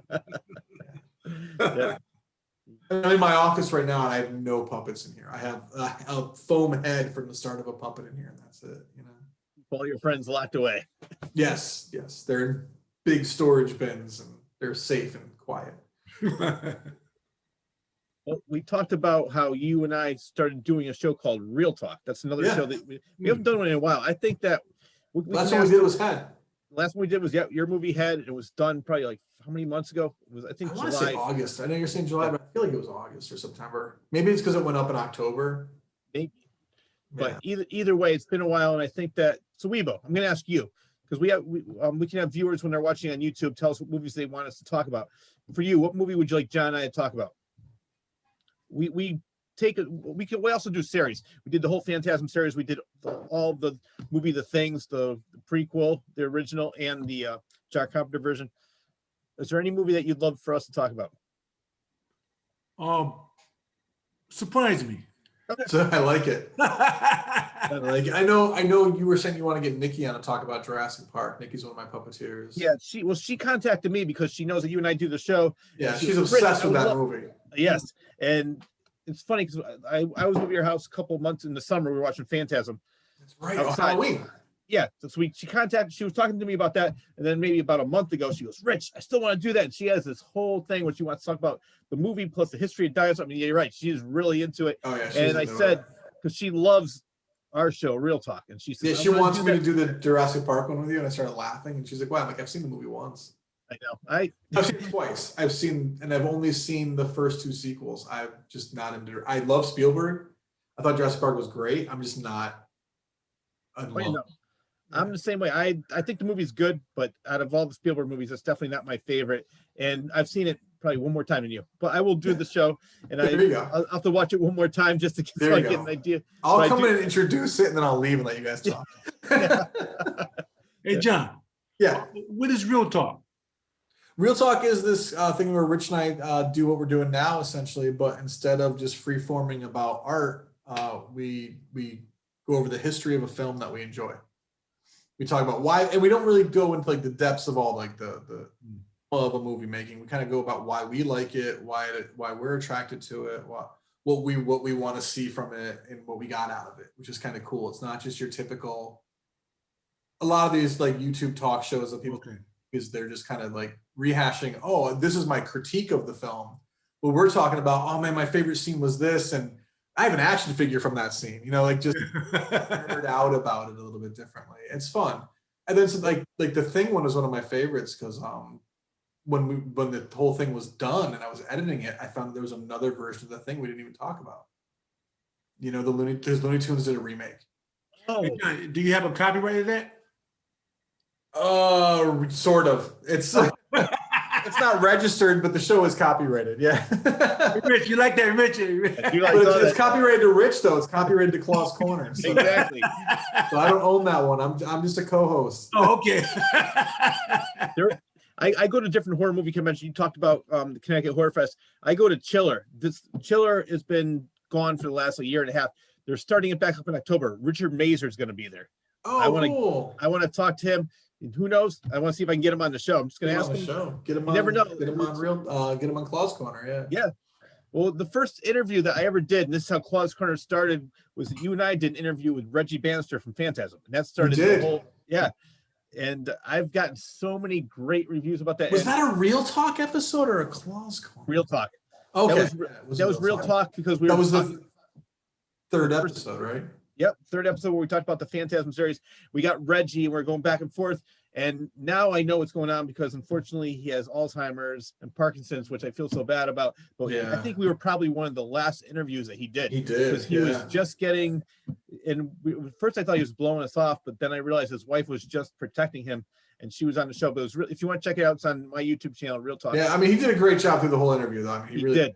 But every now and then he just went off somewhere else, and it was. But it was. You know what? I think about it when he started like singing to us and all that. I'm like, that was just him going off, but he stayed there. He didn't get up and walk away.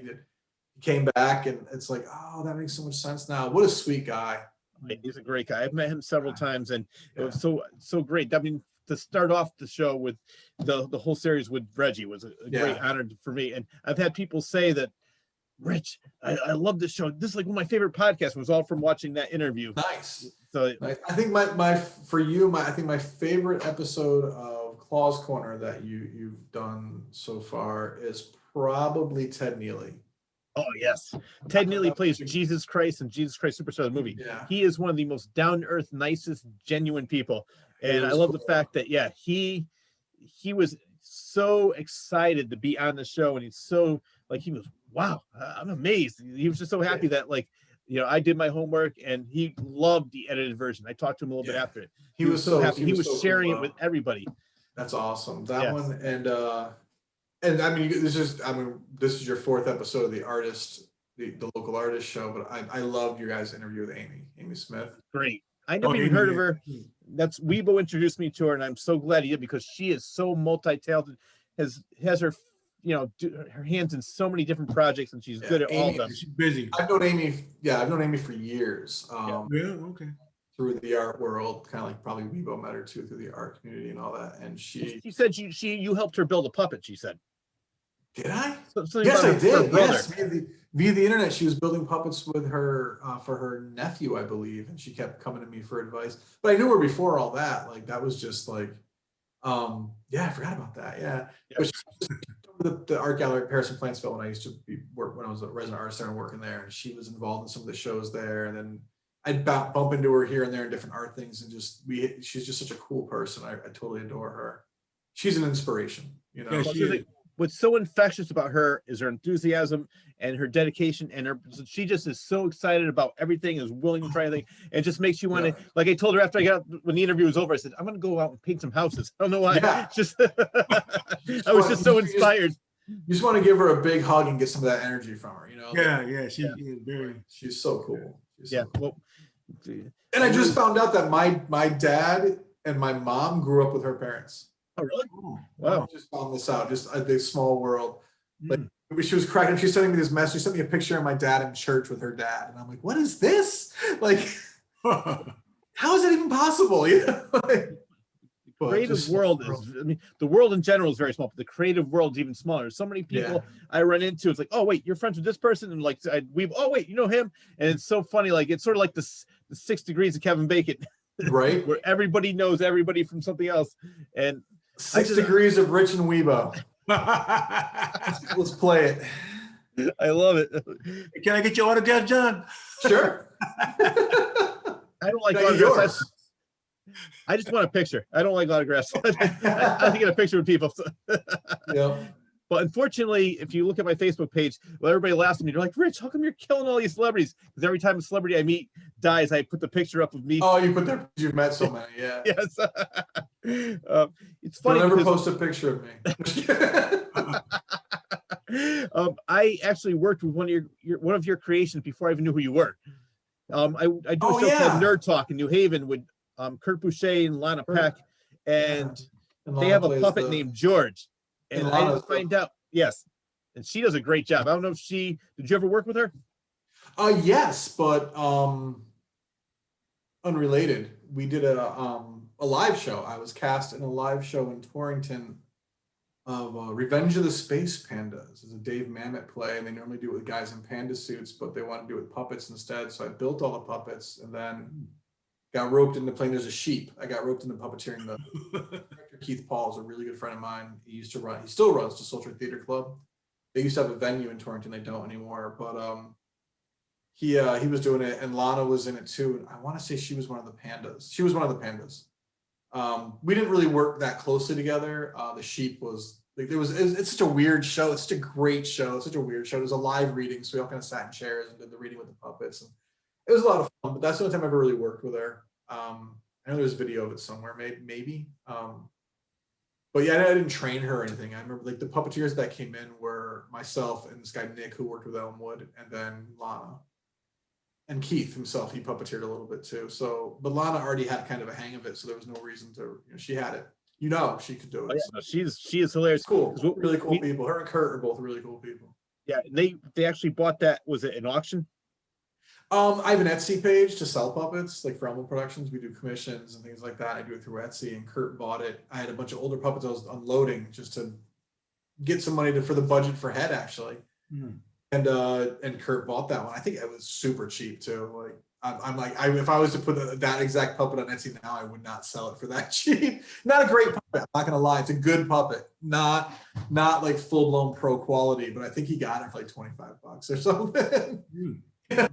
How much for the Bruce puppet? If I was to sell the Bruce puppet as new, like that's a no matter what, that's like a $2,000 puppet. You know, yeah, it's a piece of art. People forget that, puppets are art. But I know Mike kept Bruce when the show was done. I know he's somewhere in a bin because we're doing some photos with him recently, but it's Mike's puppet. He can keep it. So whatever he wants to do with it.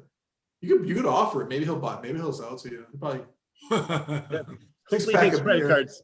Yeah, 6-pack of beer, and he'll call it a day. I love it. Yeah, Bruce comes back though, so we're gonna need a new Bruce. Right. Are there any puppets that you haven't made of characters such as Bruce Campbell that you're thinking of for future movies? We're doing Reggie. Reggie Bannister is gonna be a puppet for one of the Head sequels, like a likeness of him. We don't go ask permission, so it can't be exactly that person, but we'd like to do inspired by.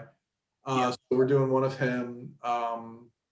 Karen Allen, the actress, for her, the basis for a character, a younger Karen Allen.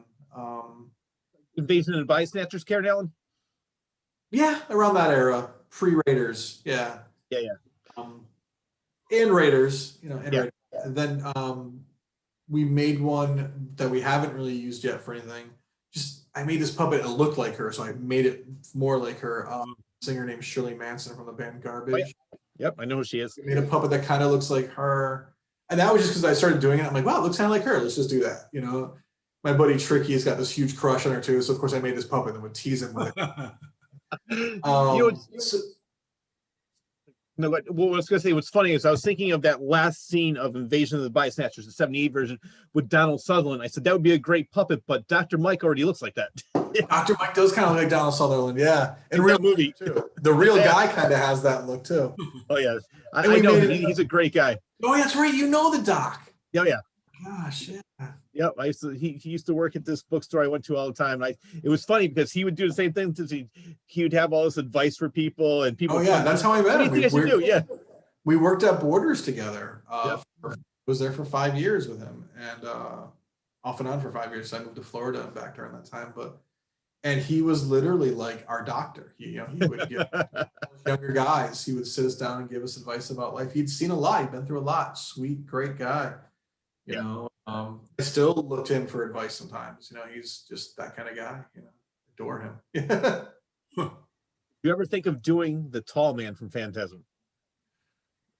Something simple. Because I could make, if somebody wanted me to make a puppet of him, like commission it or something, I'd probably do it. But I don't know how. I can make a puppet of Angus Scrimm. Yeah, exactly. Like that, because he's a character in himself, just the way he looks. But I wouldn't want to do like a tall man puppet. Does that make sense?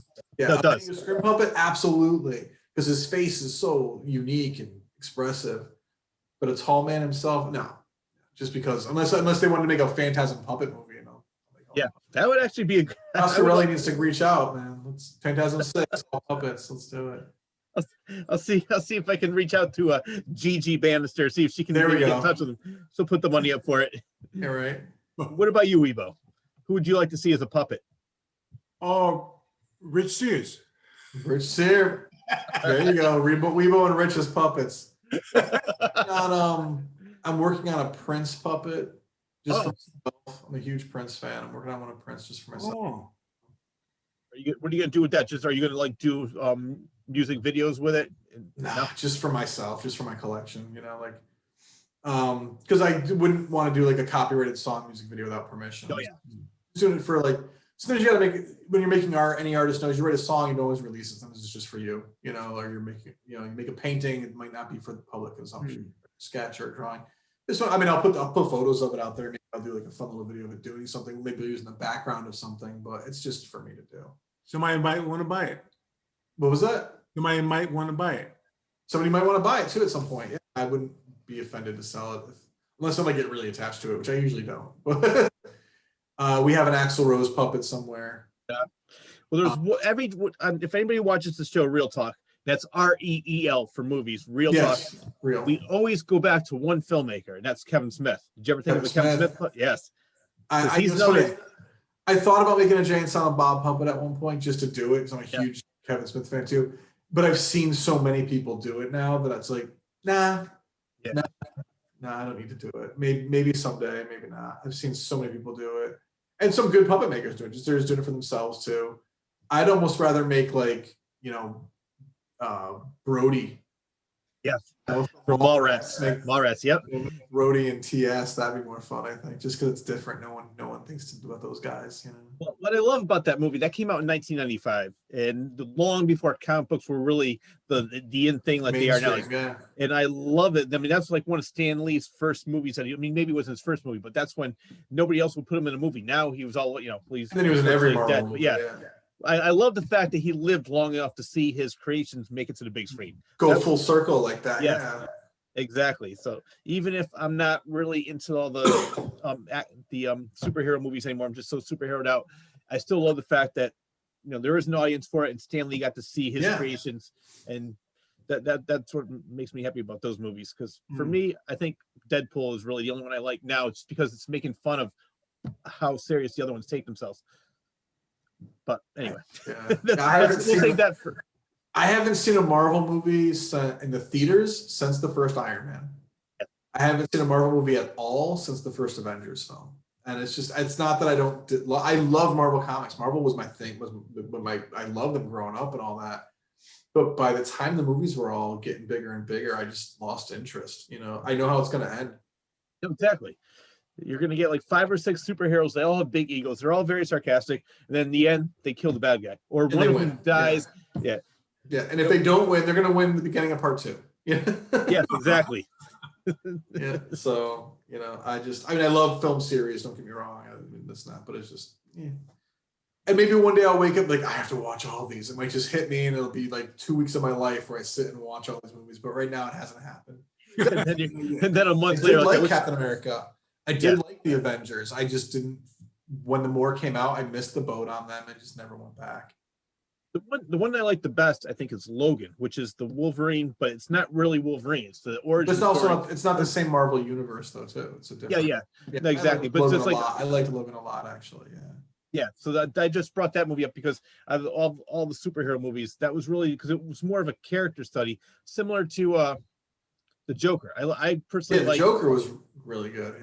Yeah, and I think he did a phenomenal job. I mean, it's funny because I always talk about, like I said, I think that Jack Nicholson was the great TV, Burt Ward, Adam West type Joker.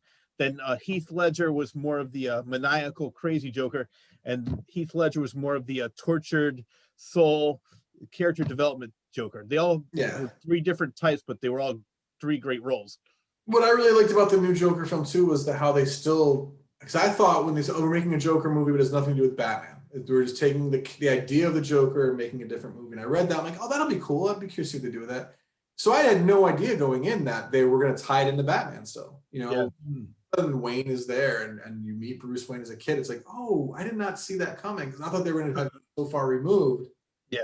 And then when it took place in Gotham, I'm like, well, of course it takes place in Gotham, But then you find out that, maybe they're half brothers and all that. Like, I hope I'm not spoiling anything to anybody, but oh, but I just didn't see that coming. I was really impressed by that, because they still managed to tie it into not the DC universe of movies, but make so that the world of DC Comics. And I was like, cool.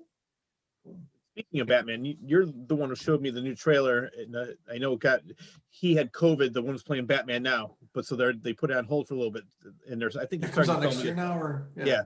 But the trailer looks great. I would never ever picture him as Batman, but from what I saw in the trailer, I'm definitely intrigued to watch it. Those are the best Batman, the guy you least expect, because Bruce Wayne is the guy you least expect to be Batman. That's why Michael Keaton is so good, because you'd never think Michael Keaton should be Batman. I liked him, and I know you like him as the best. I still he's like my favorite. Bale. Yeah, he's still my favorite. Yeah, I like Christian Bale. I think because I like those movies better. I did like the Tim Burton movie, and I thought that was a great movie. But I just love the darkness of Christian Bale. The Nolan films are not comic book movies. Where Tim Burton's 2 movies are definitely comic book movies. Yeah, exactly. Nolan films are these crime dramas that happen to have a guy in a bat suit. Yeah, it looks like they're good though, because they play it a completely different way. It looks like from what I saw the trailer, the new one is going to be more in that vein, a little bit darker and not. I'm excited. I mean, I'll go see that. Yeah, maybe. Maybe you can make a superhero puppet. It's funny. We keep saying that we want to do one of each, like hit each genre. Now that we did Head, and you can do horror with puppets. And we did comedy. We've done R-rated comedy. We've done family films. We want to do like a romantic comedy. We want to do an action film. We want to do one of each genre, even if it's not like a full-length feature film, even if it's a short film. We want to kind of hit it all with puppets at some point. I don't know how to write a romantic comedy, but somebody can. Just watch a week of General Hospital. You'll have a script in no time. Right. We did the sitcom thing though. We did Risley Brothers with a sitcom. We just didn't have a laugh track. Maybe we should have, but I think that's one of the goals for Elmwood, is to try and do a little bit of everything, but with puppets, because puppetry is not a genre. It's a medium to tell a story. It's different. Like animation is not a genre. You can do action films, musicals, romantic comedies. Look at what Disney does. They do a little bit of everything, or an anime. They do every genre, but with animation. I'd love to do that with puppetry too. Love to make puppetry be part of making puppetry that popular. Because right now puppetry is either kids shows or fantasy, but or what we're doing, because Elmwood's definitely doing something a little different. How long does it usually take from the idea all the way to the finished product? So when you have an idea in your head, like, all right, I want to write a horror movie, how long did Head take? We'll use that as Head took from the original idea of doing a horror movie to putting Head out was 9 years. The reality, though, from when I wrote the script and then we sat on it. So when we finally decided, so we'll say if we take the month it took me to write the first draft, if we take all that time that we didn't do anything with it out, and then when we decided to actually do it, it was a year. We decided in the end of 2013, I feel like it was the end of 2013, that Head was gonna be our next project. We had wrapped up Steve the Vampire, we'd wrapped up a few other things, and we had nothing on the plate. And it was like, now what? And Mike was like, what about that horror movie? It's like, yeah, I guess we'll do that now. And we tried auditioning actors and all that. So from like fall 2013 to March 2015, so like a little over a year it took us to get the movie done. And had we decided to do an act with puppets up front, we would have knocked 6 months off of that. So You work only, you thinking of the writing, do you only write when inspired, or can you just sit there, all right, I want to write a script, I'm going to get it done within the next 2 weeks? Or It depends. It's both. You know, I know when I get inspired, it's always better. Yeah. But I also sometimes when I sit down and start writing, I get inspired. You know, you get the words start coming, and you're like, all right, this is back and rewrite immediately because you got something finally kicked in. You know, so it had was one of those things where I came home from work and I was thinking about how we never made that other horror movie, how we canceled it because it wasn't coming together. And I knew we were getting some bad snow that weekend, and I knew it'd be snowed in where I lived. And I was like, you know what? I'm going to get a pizza. I'm going to get a 12-pack, and I'm going to start writing this horror movie tonight just for fun, just to get it out of my system. And as I said, I wrote the first draft really in 3 days, like most of it, you know, and it was like, right on, you know? I just love how every story starts with, I got a 6-pack of beer, a bottle of whiskey, and a pizza. I'm ready. Yeah, right. It's just like, yeah, you know, like there's certain, like when I'm writing, like I know when I'm writing, it's like I have a glass of water and a coffee usually. Yeah. Those are my main things when I'm writing. That just happened to be, it was a Friday night and I was off for the weekend. So I got the beer too, you know? You know, but yeah, I know, like I'm a coffee fiend. I'm a caffeine guy more than you. It's me. Whenever I write, I usually, like, I like to go to I used to go to Barnes and Noble a lot, but then I knew too many people there, so they would start bothering me. So I like to go to yeah, they're like, oh, Rich, what are you doing? What are you doing? Let me talk to you. So then I started going to a place called Rebel Dog, and there's other places. It's like going to a coffee house where nobody really bothers me. Get my big thing of tea and just start writing. Start writing, yeah. I even told Rebel Dog, I said, I should give you at least a thank you because I wrote my whole book here.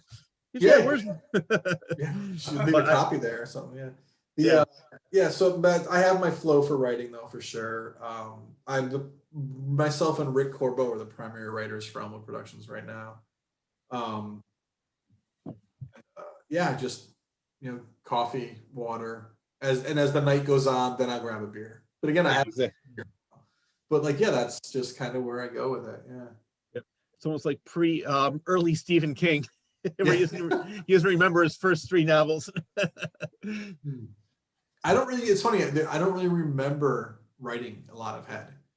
You know, not that I wasn't drunk, but it's because it came out so quick. It was just like, I remember the next morning, I remember the first night I started it, finally just crashing. I mean, like I was living alone too. And I remember just like 2, 3 in the morning, finally just like, okay, go to bed. You know? And then waking up and my computer was still on. I was like, so what did I do last night? Oh, how far did I get with this? Because I was dreaming about it. I remember that, but I didn't remember how much I wrote. Like, yeah.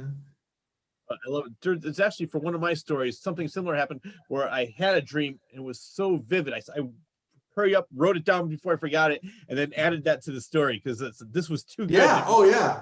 Oh yeah. Like Josh and Todd had a couple moments like that where because it was originally gonna be a short film and then we expanded it into a feature film and there was I remember like when we were shooting, it was while we were shooting, something hit me and I started writing a scene on the back of the script. And we shot that scene that day.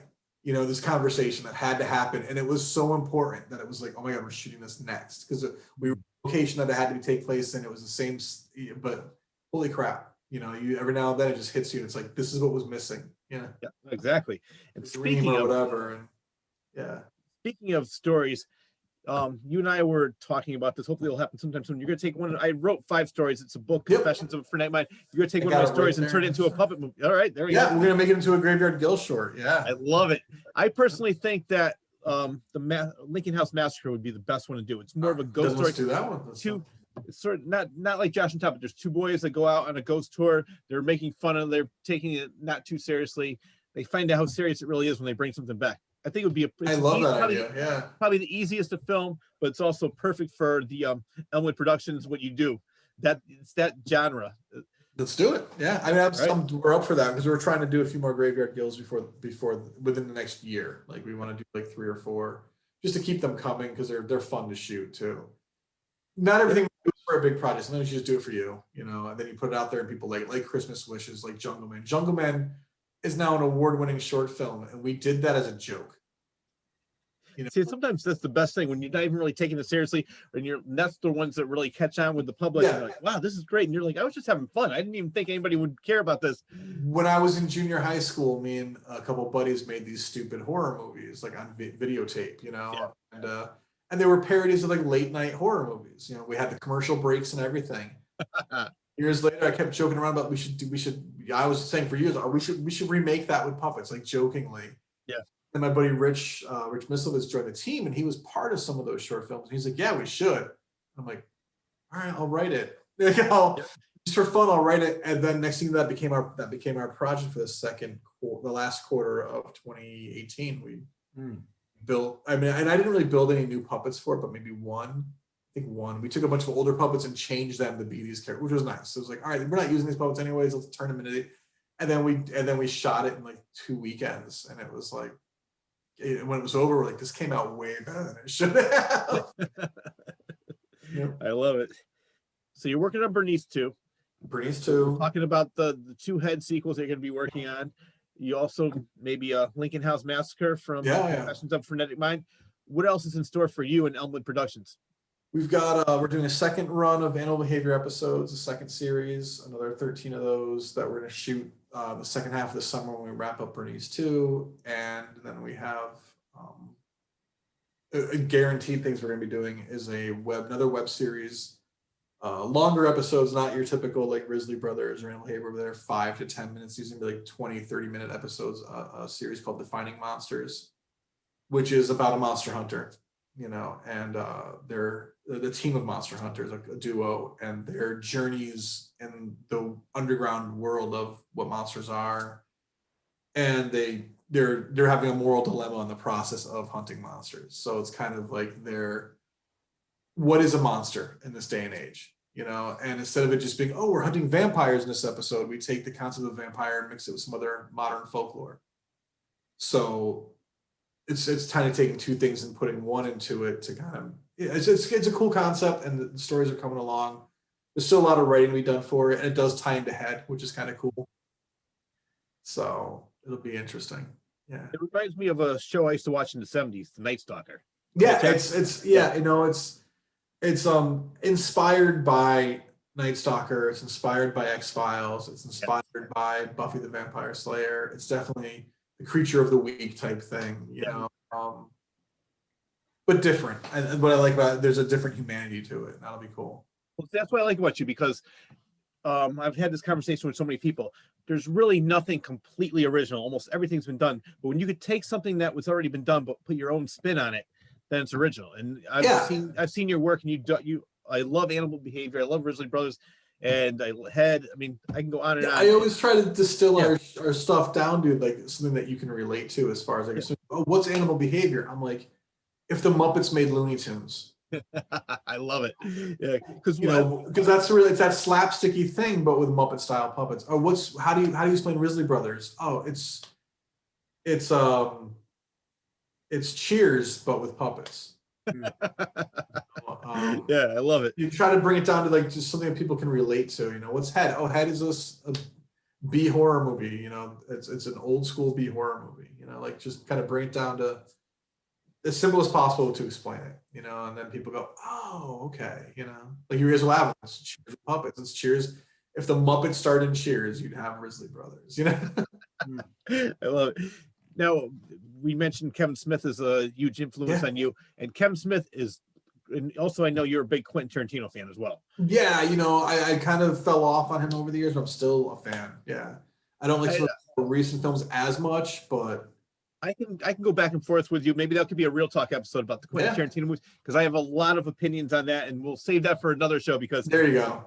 He hasn't made a bad movie. He has not made a bad movie. I'm just saying some of his newer films didn't get me as well. Some have though. Like Once Time in Hollywood, adore that movie. I love that movie. Yeah, that was a great movie. The reason I brought those 2 names up is because you like them, and those 2 are huge, and they love dialogue. Are you?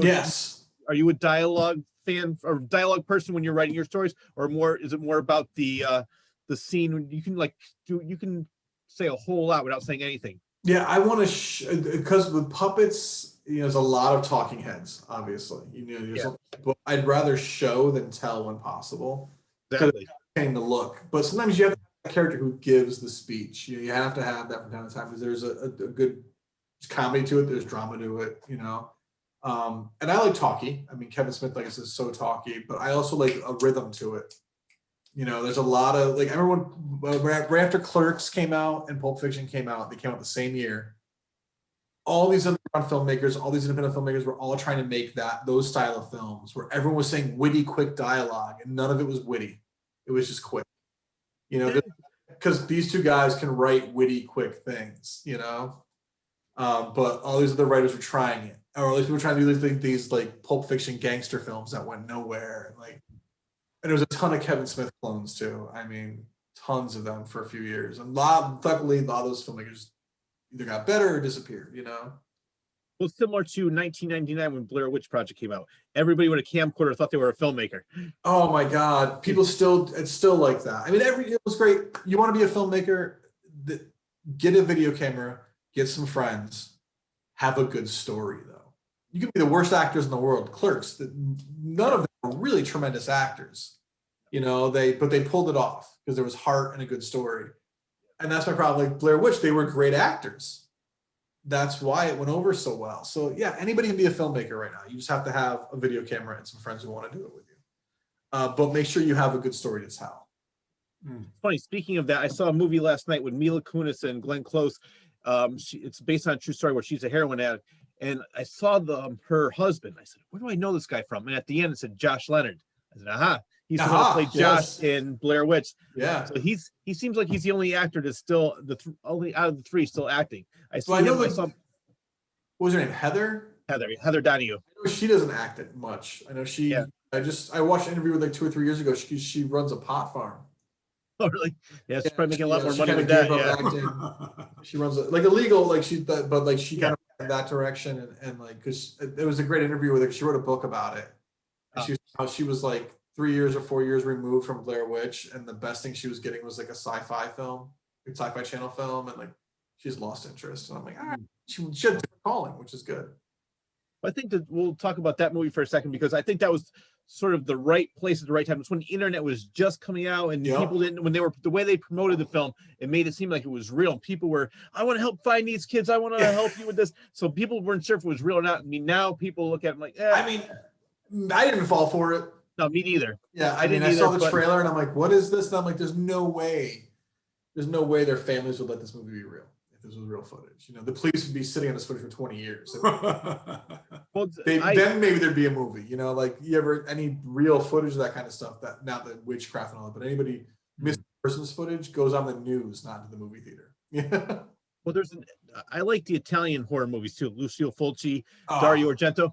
I just watched Suspiria last week. Oh, really? Yeah, I haven't seen that in years. It's a great. I couldn't sleep, and I was like, you know what? Click, But I can't remember who the filmmaker was. I did meet him. He doesn't really speak that much English, but he made a movie called Cannibal Holocaust, and it's basically the same thing where they found the footage, and the movie was so real. There's a scene in there where a woman's on I can't remember. She's impaled. Yeah. Yeah, impaled. Sorry. Yeah, like Vlad the Impaler. Someone said that she's impaled, and they had to go to court to prove that they didn't actually kill her. They didn't actually kill her. Yeah. She came to court, and they're like, oh, okay, yeah. Yep. Yeah, so that's when I saw it, because I saw that years before I saw Blair Witch. I'm like, or maybe like 3 or 4 years ago. So it wasn't that long, but I said, wait a minute, there's a lot of similarities. But it was I did like that genre well, but then just like you said, too many people came out trying to do the same thing. And I tell people, I was telling people all the time, if you want to be a filmmaker, like I said earlier, just get a camera, get some friends, make a movie. On YouTube, you're now a filmmaker. Yep. And then just keep getting better. Because we get people all the time come to Elmwood Productions. Hey, I want to make a movie. Will you make my movie? And it's like, no.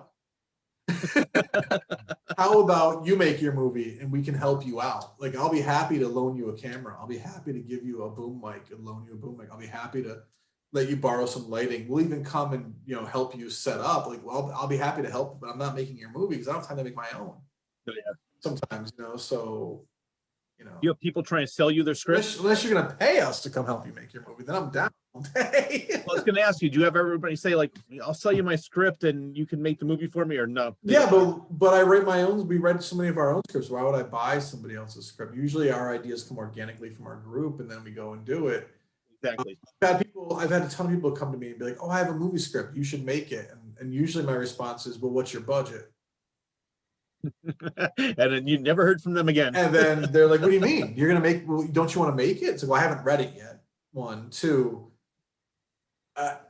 if you want me to make it, either you're giving me the script or you're paying me to do it. And if you're giving me the script, that means I really want to make it, you know, like, so it's tough. And I'm not greedy, you know, but if somebody comes to me that's a stranger, especially a stranger, it's like, you know, it's like, I don't know you. Why would I want to just buy your movie off of you? I'm not Hollywood. We don't have that kind of money. I pay a mortgage, you know, I pay bills. I put gas in my car. I'm not, you know, I'm not, You have whiskey and a six-pack to buy. You can't be wasting. I'm not John Peters, you know, I'm not like these big Hollywood mogul type guys. I'm just a guy in Connecticut who makes puppet movies. but like going back to that, like when I remember when Steve the Vampire first like really hit and got out there and it was getting known, I would have people left and right, like a friends of friends type thing. Oh, you did that. I have this idea. Yeah, that's great. Write it down. You know, I'm always saying, write it down. You have an idea? Write it down.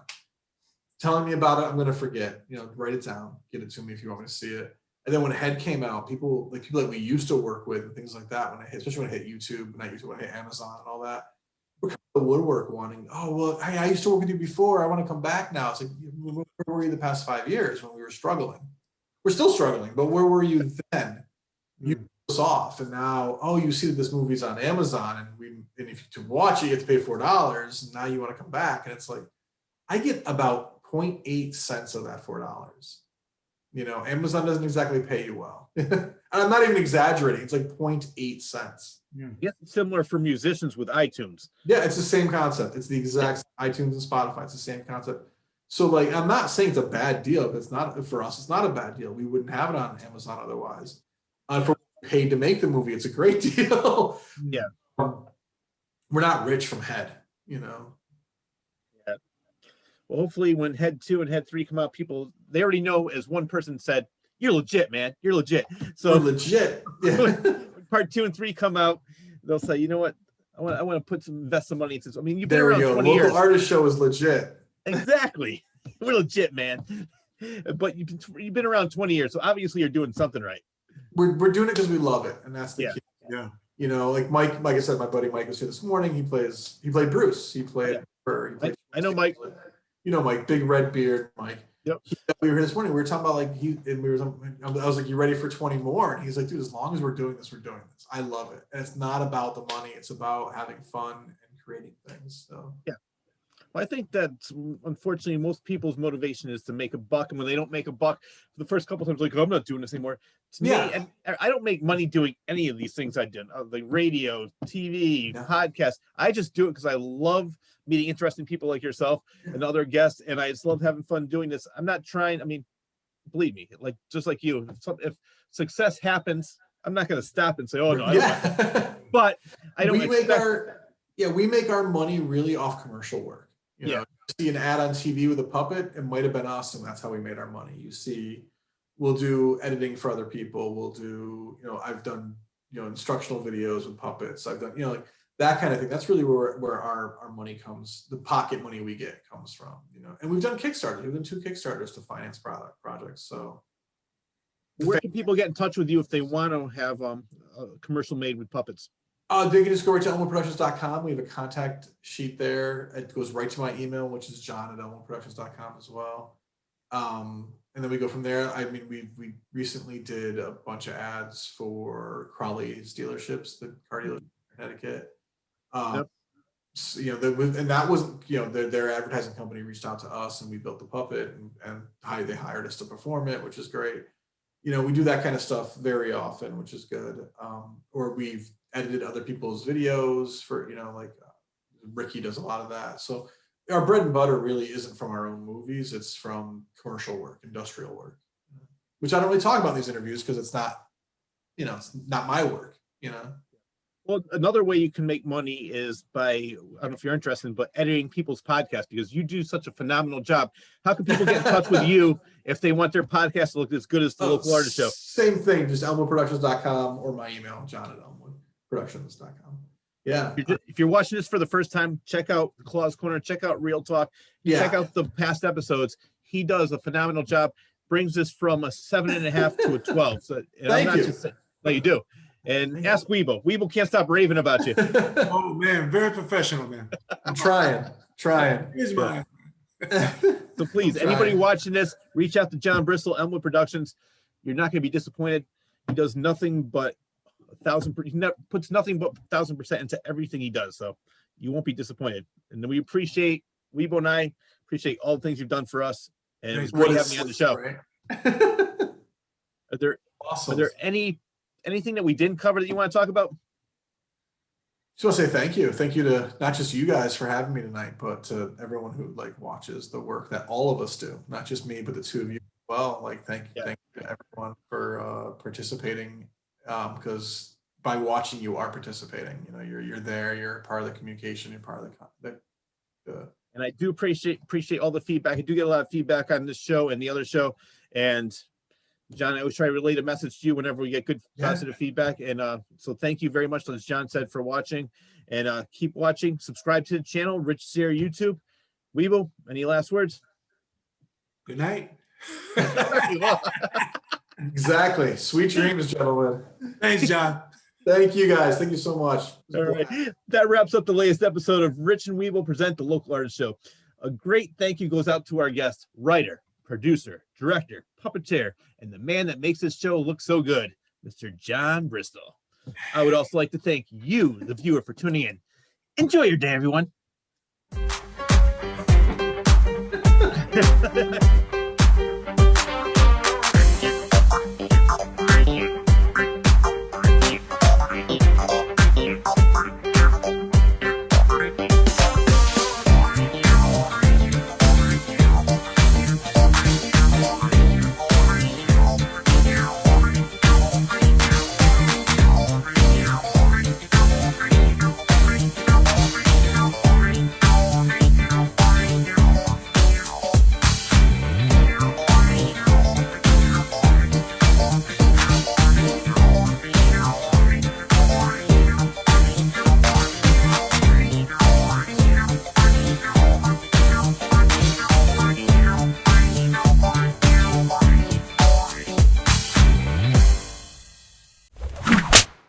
Suckers!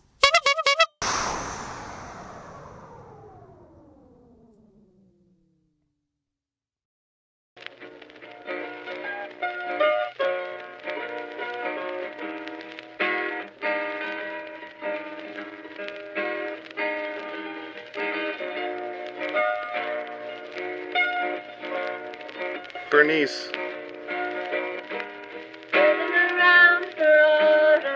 Bernice.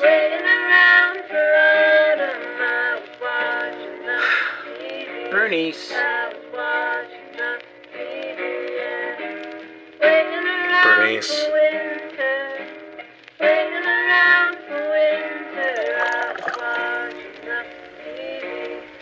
Bernice. Bernice. Bernice. Bernice.